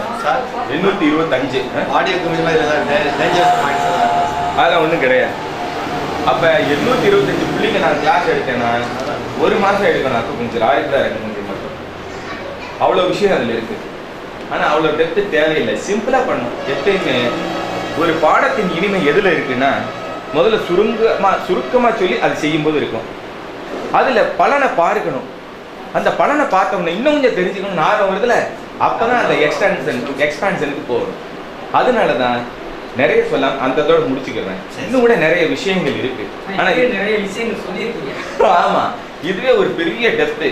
நீங்க வேற எங்க ஆர்குலர் அக்குபங்க்சர் போயிருந்தாலும் நீங்க இந்த அளவுக்கு உங்களுக்கு கண்டிப்பா கிடைச்சிருக்காது. 1 மணி நேரத்துல முடிச்சுட்டு இவ்வளவுதான் ஆர்குலர் அக்குபங்க்சர் அப்படின்னு சொல்லியிருப்பாங்க. உண்டா இல்லையா? இவ்வளவு பெரிய கிளாஸ் இது 1 வருஷத்துக்கு நடத்துவாங்க சார். இது சிம்பிளா முடிச்சிருக்கிறோம். சரிதானுங்களா? ஓகே, அடுத்த நம்ம பார்க்குறோம் ஸ்கேஃபா. ஸ்கேஃபா 1 ஸ்கேஃபா 1 என்பது விரலை குறிக்கிறது. இது என்னது? ஸ்கேஃபா 1. இது விரல். அப்ப இந்த கை மாதிரி வந்திருக்க இடத்துல இந்த முக்குல நாம நீடல் போட்டோம்னா இந்த விரல்ல சிரங்கு வருது இல்ல, சிரங்கு, நகைச்சுத்தி, கையில அடிபட்ட புண்ணு, நகம் பிஞ்சு போய் ஆறாம இருக்கிறது, கை வெடிப்பு, நகத்தை கதவுல வச்சு அமுத்திட்டு துடிக்கிறது, கை வெடிப்பு, இந்த மாதிரி என்ன பிரச்சனையா இருந்தாலும் இந்த விரல் சம்பந்தமான பிரச்சனைக்கு இந்த இடத்துல நீடல் போட்டா வந்துகிட்டே இருக்கும். ஒரே இடத்துல நானு இந்த புள்ளியில இருந்துட்டு இப்படி காமிச்சா நல்லா இருக்கு. இது கை விரல், இது கால் விரல். கை விரலை பத்தி பேசும்போது நான் கால் விரலுக்கு போக கூடாது. அப்ப கை விரல்ல நான் நீடல் போடும்போது என்ன ஆகுது? Pain and dysfunction of fingers. கையில உள்ள வலி, கை மடக்க முடியல, நீட்ட முடியல, விரலை மடக்க முடியல, நீட்ட முடியல என்பது அந்த இடத்துல நீடல் போட்டா அந்த விரல்களில் உள்ள வலி குறைகிறது, விரலை மடக்க நீட்ட முடிகிறது. Due to traumatic injury and suppurative dactylitis. Dactylitis என்ன? சிரங்கு. கையில சிரங்கு வந்துருச்சுன்னா அதை சரி பண்றது. சரிதானே? அடிபட்ட காயம், சொறி சிரங்கு, கையில் உள்ள மற்ற பிரச்சனை, விரல்ல உள்ள மற்ற பிரச்சனைகளை இந்த விரலுக்கான புள்ளியில நாம நீடல் போடும்போது அது குணமளிக்கிறது. அடுத்தது இது முட்டி. இதுக்கு நேர கீழே இங்க, இதுக்கு நேர கீழே உள்ளங்கை, அது ஸ்கேஃபா 2. அதுல நம்ம நீடல் போகும்போது என்ன ஆகுது அப்படின்னா அலர்ஜி சரியாகிறது. எது? Pain, sprain and dysfunction of the wrist and allergic dermatitis. Allergic dermatitis. டெர்மானா தோல். தோல் அலர்ஜி ரொம்ப நல்லா சௌரியமாகும். தோல் அலர்ஜி சௌரியமாகுது. அது போக ஸ்ப்ரெயின். ஸ்ப்ரெயின் ஸ்ப்ரெயின் என்ன? சுளுக்கு. இது 2. இது ரிஸ்ட், இது முன்னாடி. இது ரெண்டுலயுமே நம்ம யூஸ் பண்ணலாம். அந்த ரெண்டுலயுமே யூஸ் பண்ணலாம். இந்த கரெக்டா டார்வின்ஸ் டியூபருக்கு நேர இந்த இடம் ரிஸ்ட், மணிக்கட்டு. டார்வின்ஸ் டியூபருக்கு நேர இல்லாம கொஞ்சம் தள்ளி உள்ள போட்டா உள்ளங்கை. ஸோ இது ரெண்டுமே 2லயே 2ல பி. அந்த புள்ளியில நம்ம நீடல் போடும்போது என்ன ஆகுது அப்படின்னா அர்டிகேரியா. என்னது? அர்டிகேரியா. அர்டிகேரியா என்ன? அரிப்பு. அரிப்பு வந்து உடம்புலாம் செவந்து போய் வேர்வை துவாரம்லாம் அப்படி தேன்கூடு மாதிரி டபக்கு டபக்கு அப்படி வீங்கி பெருசா தெரியும். தொலையெல்லாம் வேர்வை தொலையெல்லாம் நல்லா மொக்கையா தெரியுற அளவு வீங்கிடும். புஷ்ஷுன்னு இட்லி மாதிரி வீங்கிடும். That is urticaria. உடம்பெல்லாம் தடிச்சு அலர்ஜி ஆகி அப்படி புஷ்ஷுன்னு வருவாங்க. That is urticaria. Allergic urticaria. Cutaneous ப்ரூரைட்டஸ்.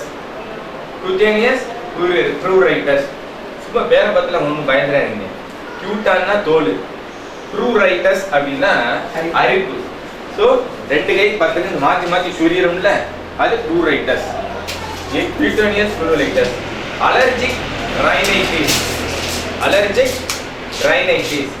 மூக்குல இருந்து தண்ணியா கொட்டுதுல, அதே மாதிரி மூக்கு புஷ்ஷுன்னு கொடமிளகா மாதிரி செக்கச்சேவந்து வீங்கி போகுதுல, அது அலர்ஜிக் ரைனைட்டிஸ். Allergic rhinitis. இந்த ஆஸ்துமா, மூச்சு வாங்குதல், மூச்சு இறைப்பு, ஆஸ்துமா, அந்த இடத்துல நீடல் போடும்போது expelling wind and stopping itching. இதுல நீடல் போடுறதுனால சிறுகுடல், மலக்குடல், முக்குழி வெப்பறையில் இருக்கக்கூடிய கெட்ட காற்றை இது வெளியே தள்ளுது. அந்த கெட்ட காத்து வெளியே போச்சுன்னா அரிப்பு போயிடுது. அந்த கெட்ட காத்து வெளியே போச்சுன்னா மூக்குல இருந்து தண்ணியா கொட்டுறதும் மூக்குல உள்ள வீக்கமும் போயிடுது. அந்த கெட்ட காத்து வெளியே போச்சுன்னா தேன்கூடு தடிப்பு என்று சொல்லக்கூடிய அர்டிகேரியா சரியாகுது.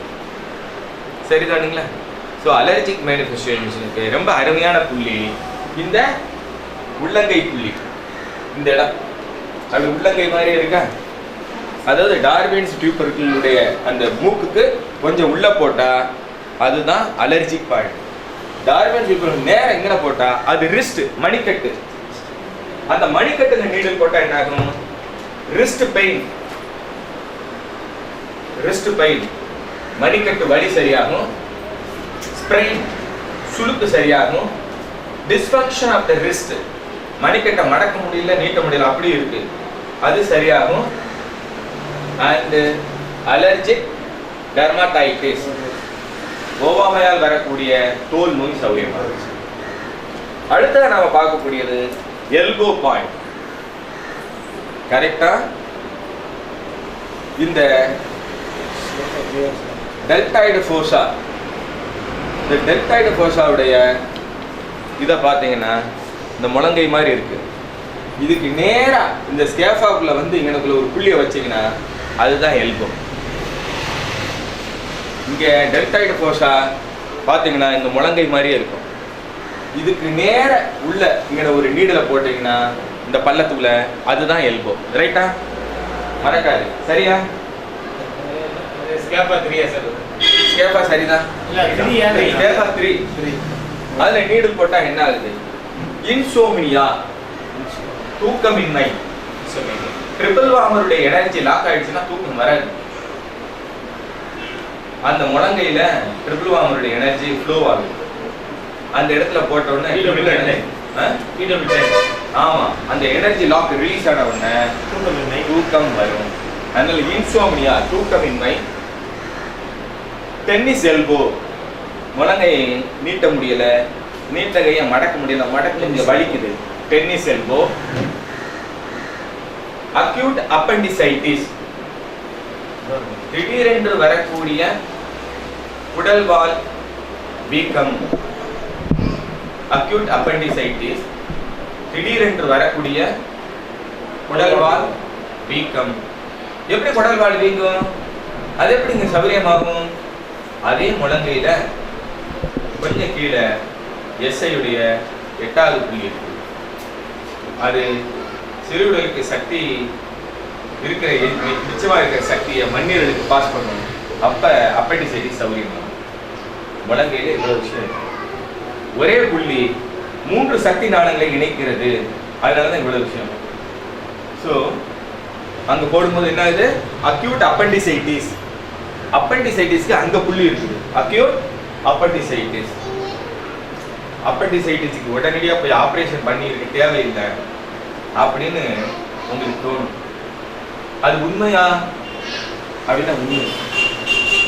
இதை போட்டு பார்த்து ஆரம்ப நிலையை பார்த்து சரி பண்ணலாம்.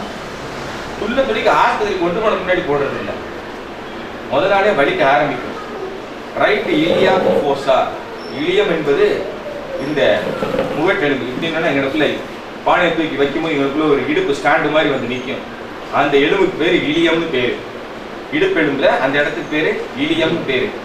அந்த இலியத்துக்கு முன்னாடி இந்த கை பெருவரில் வச்சுட்டு அப்படியே ஆள்காட்டு வரலைங்க அமுச்சு சார் அதுல சார் தாங்கல சார், எடுங்க சார் கைய அப்படின்னா அதுதான் அப்பெண்டிக்ஸ். அங்க அப்பெண்டிசைட்டிஸ் இருக்குன்னு அர்த்தம். வலது பக்கம் இப்படின்னு இடுப்ப இது வலது பக்கம் நேரா நிக்காம இப்படி சாச்சைட் நின்னோம்னா இங்கிட்டு எலும்பு இப்படி டபக்கு வந்து ஸ்டாண்டு மாதிரி நிற்கும். அந்த எலும்பு இலியம். இதுல தூக்கி பானையை வைக்கலாம். பானையை வச்சுட்டு தான் எலும்பை கண்டுபிடிப்பே. நாம சாதாரணமா அமுக்கினாலே எலும்பு தெரியும். அந்த எலும்புல கை பெருவரலை வச்சுட்டு இந்த விரலை ஆள்காட்டு விரலை அப்படி கொண்டு அப்படி கீழே அமுக்கினா சார் போதும் எடுங்க சார் அப்படிமா. நேற்று கருவாடு சாப்பிட்டியா? மீன் எப்படி சார் நீங்க கண்டுபிடிச்சிங்க? கருவாடு மீன் சாப்பிட்ட உடனே அங்க அமீபா டான்ஸ் ஆடும் சந்தோஷமா. எப்படி மழை பெஞ்சா மீன் துள்ளி குதிக்குமோ அது மாதிரி கருவாடு மீன் சாப்பிட்டோம்னா டயரியாவும் டிசென்ட்ரி கிளம்பிடும், வயிற்று வலி பின்னிடும். அப்ப அப்பெண்டிசெக்டமி ஆப்ரேஷன் பண்ணியவாளுக்கும் அந்த குடல்ல அமிபியாசிஸ் இருக்கவாளுக்கும் இவாளுக்கெல்லாம் அந்த இடத்துல வலிக்கும். அவளுக்கு இந்த இடத்துல நீடல் போட்டோம்னா அந்த வலி குறையும். ஃபார் அக்யூட் அந்த இடத்த காமிக்கணுங்க. குடிச்சிட்டு இருக்கேன் இன்னைக்கு போடணும், சுட சுட போடணும். ஐயா சுட சுட சமோசா போட்டா பத்தாது, நான் இதையும் போடணும். இப்ப பாருங்க, இது ட்ரையாங்குலர் ஃபோர்ஸா. இந்த இதான் மோன இதுக்கு நேர இங்க போடுறது சரியா? அதான் என்னது எல்போ. இந்த இருக்குல்ல நிறைய காது இருக்கு. நீங்க அப்படியே இருங்க. இப்ப இது ட்ரையாங்குலர் ஃபோர்ஸா, இதே முக்கோணம். இந்த முக்கோணத்துக்கு நேரம் இங்க போய் அப்படியே வரும். சரியா? அது எல்போ. ரைட்டா? நிறைய காது இருக்கு. இப்ப இது ட்ரையாங்குலர் ஃபோர்ஸா, இதானே முக்கோணத்துக்கு நேரம் இங்க, அதான் என்னது எல்போ. சரியா? இது ட்ரையாங்குலர் ஃபோர்ஸா, இந்த முக்கோணத்துக்கு நேர இந்த இடத்துல சேஃபாக அந்த இடத்துல குத்துறோம். சரிங்களா? அவ்வளவுதான். ஸோ அதுதான் என்னது எல்போ. அதுல குத்தணும்னா அப்படியே அப்பண்டிசைட்டிஸ் வலி போகும். சார் என்ன சார் பண்ணீங்க? வலி கொஞ்சம் குறைஞ்சிருக்கு சார். முதல்ல பயங்கரமா இருந்துச்சு வலி, கொமட்டிட்டு வாந்தி வர மாதிரி இருந்துச்சு சார். இப்ப காணா சார் அந்த வலிய. இல்ல நிஜமாவே இல்ல சார். அப்படியா? ஆமா சார். அமைப்பு பாருங்க. இல்ல இல்ல சரி குடு ஒரு 1000 ரூபாய் வாங்கிடலாம். அப்பையும் நாணயம் தவறக்கூடாது. நாம அப்பையும் நாணயம் தவறக்கூடாது. அவன் 1000 தந்தது எனக்கு 150 போதுண்டா. அவ்வளவுதான். அதுதான். எல்லா நோய்க்கும் ஒரே மாதிரி ஃபீஸ் வாங்கணும், எப்பயுமே ஒரே மாதிரி வாங்கணும். இல்ல சார் நீங்க வச்சுக்கோங்க சார் 1000. ஐயோ எனக்கு இன்னைக்கு வெட்டி இல்லைன்னா 10,000 இல்ல, இன்னைக்கு 150 தான், போயிட்டு வாங்க. ஆரம்பத்துல 300, அடுத்து வந்தா 150. இதுதான் மாறக்கூடாது. பணத்தால் விலைக்கு வாங்கப்படக்கூடியவராக இருக்கக்கூடாது. நமக்குன்னு ஒரு ஸ்ட்ராட்டஜி வச்சுக்கணும், அதை கரெக்டா ஸ்டிக் ஆன் பண்ணணும். சரிதானே? ஓகே. ஸோ அப்ப இந்த இடத்துல நம்ம நீடல் போடும்போது அப்பண்டிசைட்டிஸ் சௌரியமாகுது. அக்யூட் அப்பண்டிசைட்டிஸ், கிரானிக் அப்பண்டிசைட்டிஸ்னா ரொம்ப நாளா, இது ஒரு 10-15 வருஷமா இருக்கு சார். அதுக்கு நாம 5 எலிமெண்ட்ஸ் வரைக்கும் அக்யூட் அப்பண்டிசைட்டிஸ் சீக் லெஃப்ட் பாயிண்ட். சரிதானுங்களா? அவ்வளவுதான். ஸோ அடுத்ததா பார்க்குறோம். இதுல நம்ம நீடல் போடும்போது அக்யூட் அப்பண்டிசைட்டிஸ் வந்து pain and dysfunction of that area. Pain and dysfunction of that area. முழங்கை வலிக்குது, நீட்ட மடக்க முடியலைனாலும் அங்க போடணும். சரியா? ஓகே. அடுத்த நம்ம பார்க்குறோம் ஷோல்டர். என்னது? ஷோல்டர். நேரா யானை கொம்புக்கு நேரா அப்படி வந்துடணும். யானை கொம்புக்கு நேரா இது வர்றோம்ல, இது என்னது? யானை கொம்புக்கு நேரா. இது இது அப்பராம். இது அப்பராம். இது என்னது? அப்பராம். இங்க வலிக்குது சார், இந்த இடம் வலிக்குதுன்னா இதுக்கு நேரம் இங்க போடணும். இது ஷோல்டர். சரியா? இது சாரி, இதுதான் இது ஷோல்டர். அது என்னது? ஷோல்டர். என்னது? ஆமா 3, இது 4. இது என்னது? ஷோல்டர். இந்த இடம், இந்த இன்ஃபீரியர் ட்ரெஸ் இருக்குல்ல, இதுக்கு நேரம் இது என்னது? ஷோல்டர். ஷோல்டர்ல போடணும். ஆமா, ஷோல்டர்ல போட்டா என்ன ஆகும்? Shoulder joint pain, stiff neck and call stone. Stiff neck and call stone. இதுல போடும்போது என்ன ஆகுது? இந்த ஏரியா பித்தப்பையோட ஏரியா. இது ஏரியா என்ன ஏரியா? இங்க இருந்து பாருங்க, இது வந்து பித்தப்பை. இது என்னது? பித்தப்பை. இதுக்கு நேர இது பித்தப்பை. அதாவது இந்த ஹெலிக்ஸ் இன்ஃபீரியர் கிரஸ் இருக்குல்ல, இதுக்கு நேர போய் இந்த ஏரியால எங்கன போட்டாலும் வலியை கேட்கும். ஏன்? ஷோல்டர்ல என்ன இருக்கு? GB21 இருக்கு. ஷோல்டர்ல என்ன இருக்கு? GB21. இது தோள்பட்டை. இந்த இடத்துல எப்படி நேரா போய் இங்கனக்குள்ள நீடில் போட்டீங்கன்னா அந்த பித்தப்பையில உள்ள வலி போகும். கால் பிளாடர் பெயின், கால் ஸ்டோன், பித்தப்பையில உள்ள கல்லு கரையும். இங்க தோள்பட்டை வலி போகும், பித்தப்பை கல்லு கரையும். பித்தக்கல் கரையிறதுக்கு இதுக்கு நேர அப்படியே போய் இந்த இடத்துல போட்டுருங்க. இந்த இடத்துல எங்கன வேணாலும் போடலாம். இதுல போட்டோம்னா இங்க குத்துனதுக்கு அர்த்தம் GB21 மாதிரி காமிச்சிருங்க சார். கல்ல கரைக்கிறதுக்கு ஏங்கப்பா நல்லா போடுங்க, நல்லா போடுங்க. ஏட்டா நீ நல்லா போயிட்டு வந்த உடனே சும்மா என்னை குத்திக்கிட்டே இருக்கிறதா அப்படின்னு என்கிட்ட வந்து கம்ப்ளைண்ட் பண்ணாம இருக்க.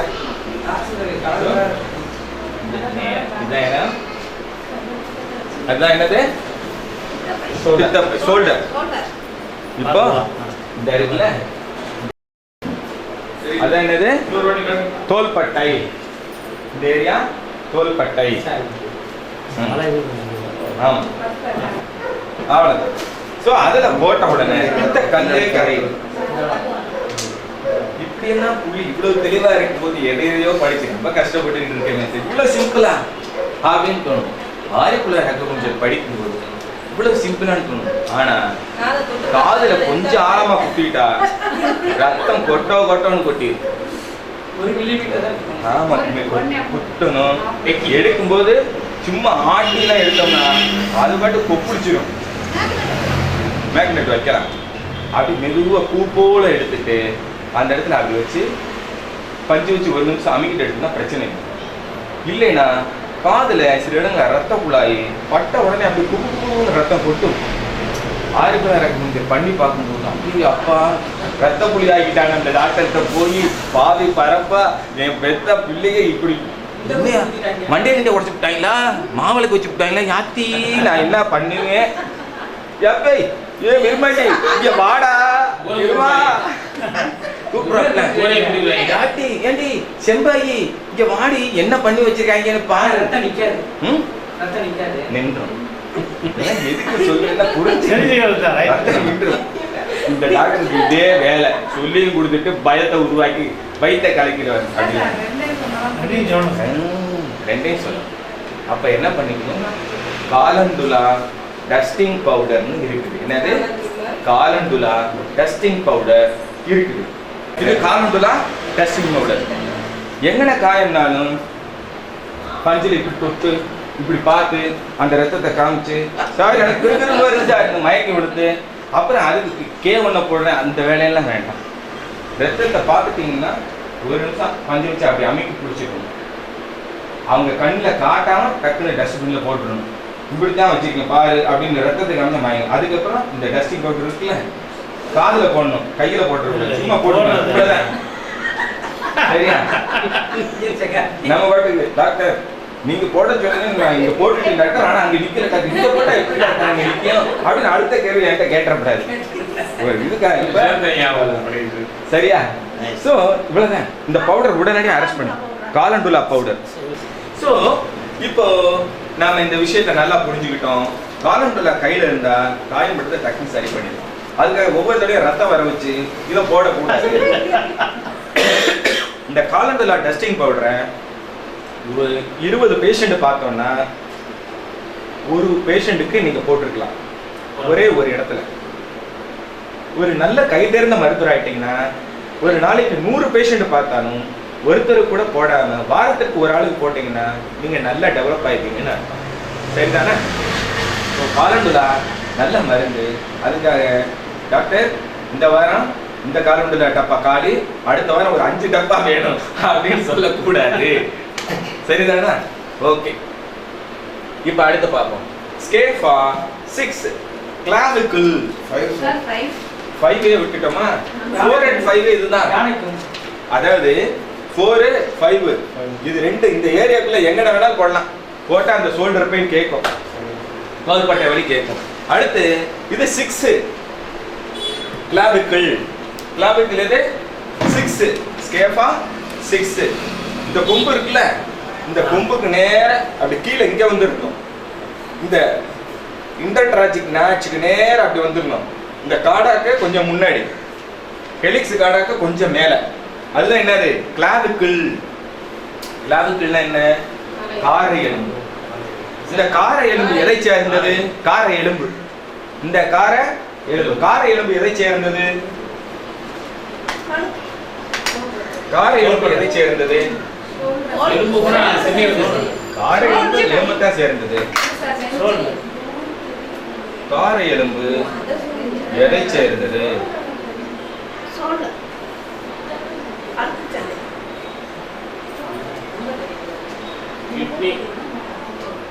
இது என்னது? கிட்னி. நெஞ்சுக்கு தொண்டைக்குழி, இங்க இருந்து ஒரு எலும்பு, இங்க இருந்து ஒரு எலும்பு. இந்த இடத்த கழுத்தை வெட்டணும்னா இது முதுகு. அப்ப இதனுடைய ஸ்ட்ரக்சர் எப்படி இருக்கு? ஒரு பீட்ஸ் மாதிரி இருக்கு. இந்த இடத்த அப்படி கட் பண்ணீங்கன்னா ஸோ இந்த எலும்புல K27 வந்து ஜாயின் பண்ணுது. இந்த K27 எப்ப கார எலும்பு வலிக்குதோ அப்ப கிட்னில பிரச்சனை இருக்குன்னு அர்த்தம். கார எலும்புல வலி இருந்தா இந்த இடத்துல நீடு போட்டா கிட்னி ப்ராப்ளம் சௌகரியமாயிடும், கார எலும்பு வலியும் போயிடும். ஸோ சிறுநீரகத்துக்கு சக்தி ஊட்டக்கூடிய புள்ளி அந்த கிளாவுக்கள். கிளாவுக்கள் தாக்காயாசு சிண்ட்ரோம். சார் நல்லா இருந்தீங்களே, தாக்காயாவுன்னு என்னமோ சொல்றீங்களே. தாக்காயாசு சிண்ட்ரம் அப்படின்னா என்னன்னா குறைந்த இரத்த அழுத்தம் உள்ள நிலைய தாக்காயாசு சிண்ட்ரோம் சொல்லுவாங்க. அதாவது சிறுநீரகத்தின் சக்தி குறைவா இருக்கும்போது இந்த பிபி ரொம்ப லோவா போயிடும். அதுக்கு தாக்காயாசு சிண்ட்ரோம். தாக்காயாசு சிண்ட்ரோம் அப்படின்னா ரத்த அழுத்தம் மிக குறைந்த நிலை அப்படின்னு அர்த்தம். அக்யூட் அப்பெண்டிசைட்டிஸ், திடீரென்று வரக்கூடிய குடல்வால் வலி.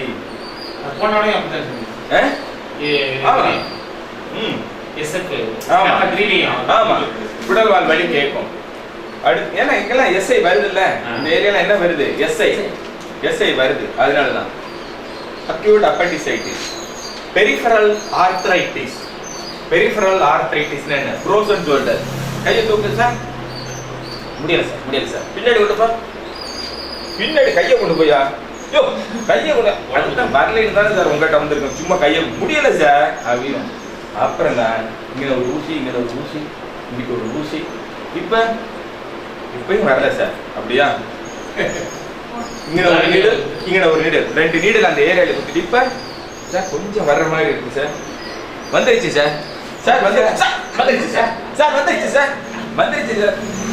இந்த கூட்டிட்டு போப்பா. அவ்வளவு வந்துருச்சுல்ல.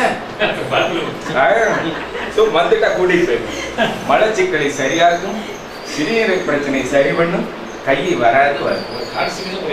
ஆமா சார். கிட்னியின் சக்தி பலகீனமாகும் போது மலம் வெளியேறாது. ஏன்னா மலக்குடல் சிறுநீரகத்தின் தாய். பிள்ளைக்கு ஒண்ணுனா அம்மாவும் அழுகும், மலக்குடலும் பாதிக்கும். கிட்னி ஃபெயில் இல்லை. ரொம்ப பேருக்கு 2 பாத்ரூம் போகாது. பார்த்துருக்கீங்களா? ஸோ நம்ம சிரிச்சுக்கிட்டே சொல்றது காரணம் என்ன, அப்பதான் ஒரு ஜோக் அடிச்சுட்டு சொன்னது அந்த மனசுல பதியும். எதுகை மோனையோட அதை சொல்லும்போது ஓ இதுக்கு அதுக்கும் சம்பந்தம் இருக்குன்றது மனசுல பதியும். அதுக்காக சொல்றது. இதே வேலையா போச்சு சார். எப்ப இருந்தாலும் இப்படிங்கிறது அர்த்தம் வேகமா புரிஞ்சுக்கணும். சரி, தீர்த்து போறோம் சார். ஈஸியா தீர்த்துரும், வலியை தீர்த்துரும், ஆளை தீர்த்துறாரு. ஸோ நாம அதுல நீடல் போடும்போது கிளாவுக்கள், கார எலும்பு, கிட்னி அப்படின்றது கரெக்டா ஞாபகம் வச்சுக்கணும். சரிதானுங்களா? ஸோ கிளாவுக்கள்ல போடும்போது பெரிஃபரல் ஆர்த்ரைட்டிஸ், தோள்பட்டை வலி சரியாகிறது. ஒரு பக்கம் தான் சார். இதுக்கு இவ்வளோ நேரம் எடுத்துட்டோம்.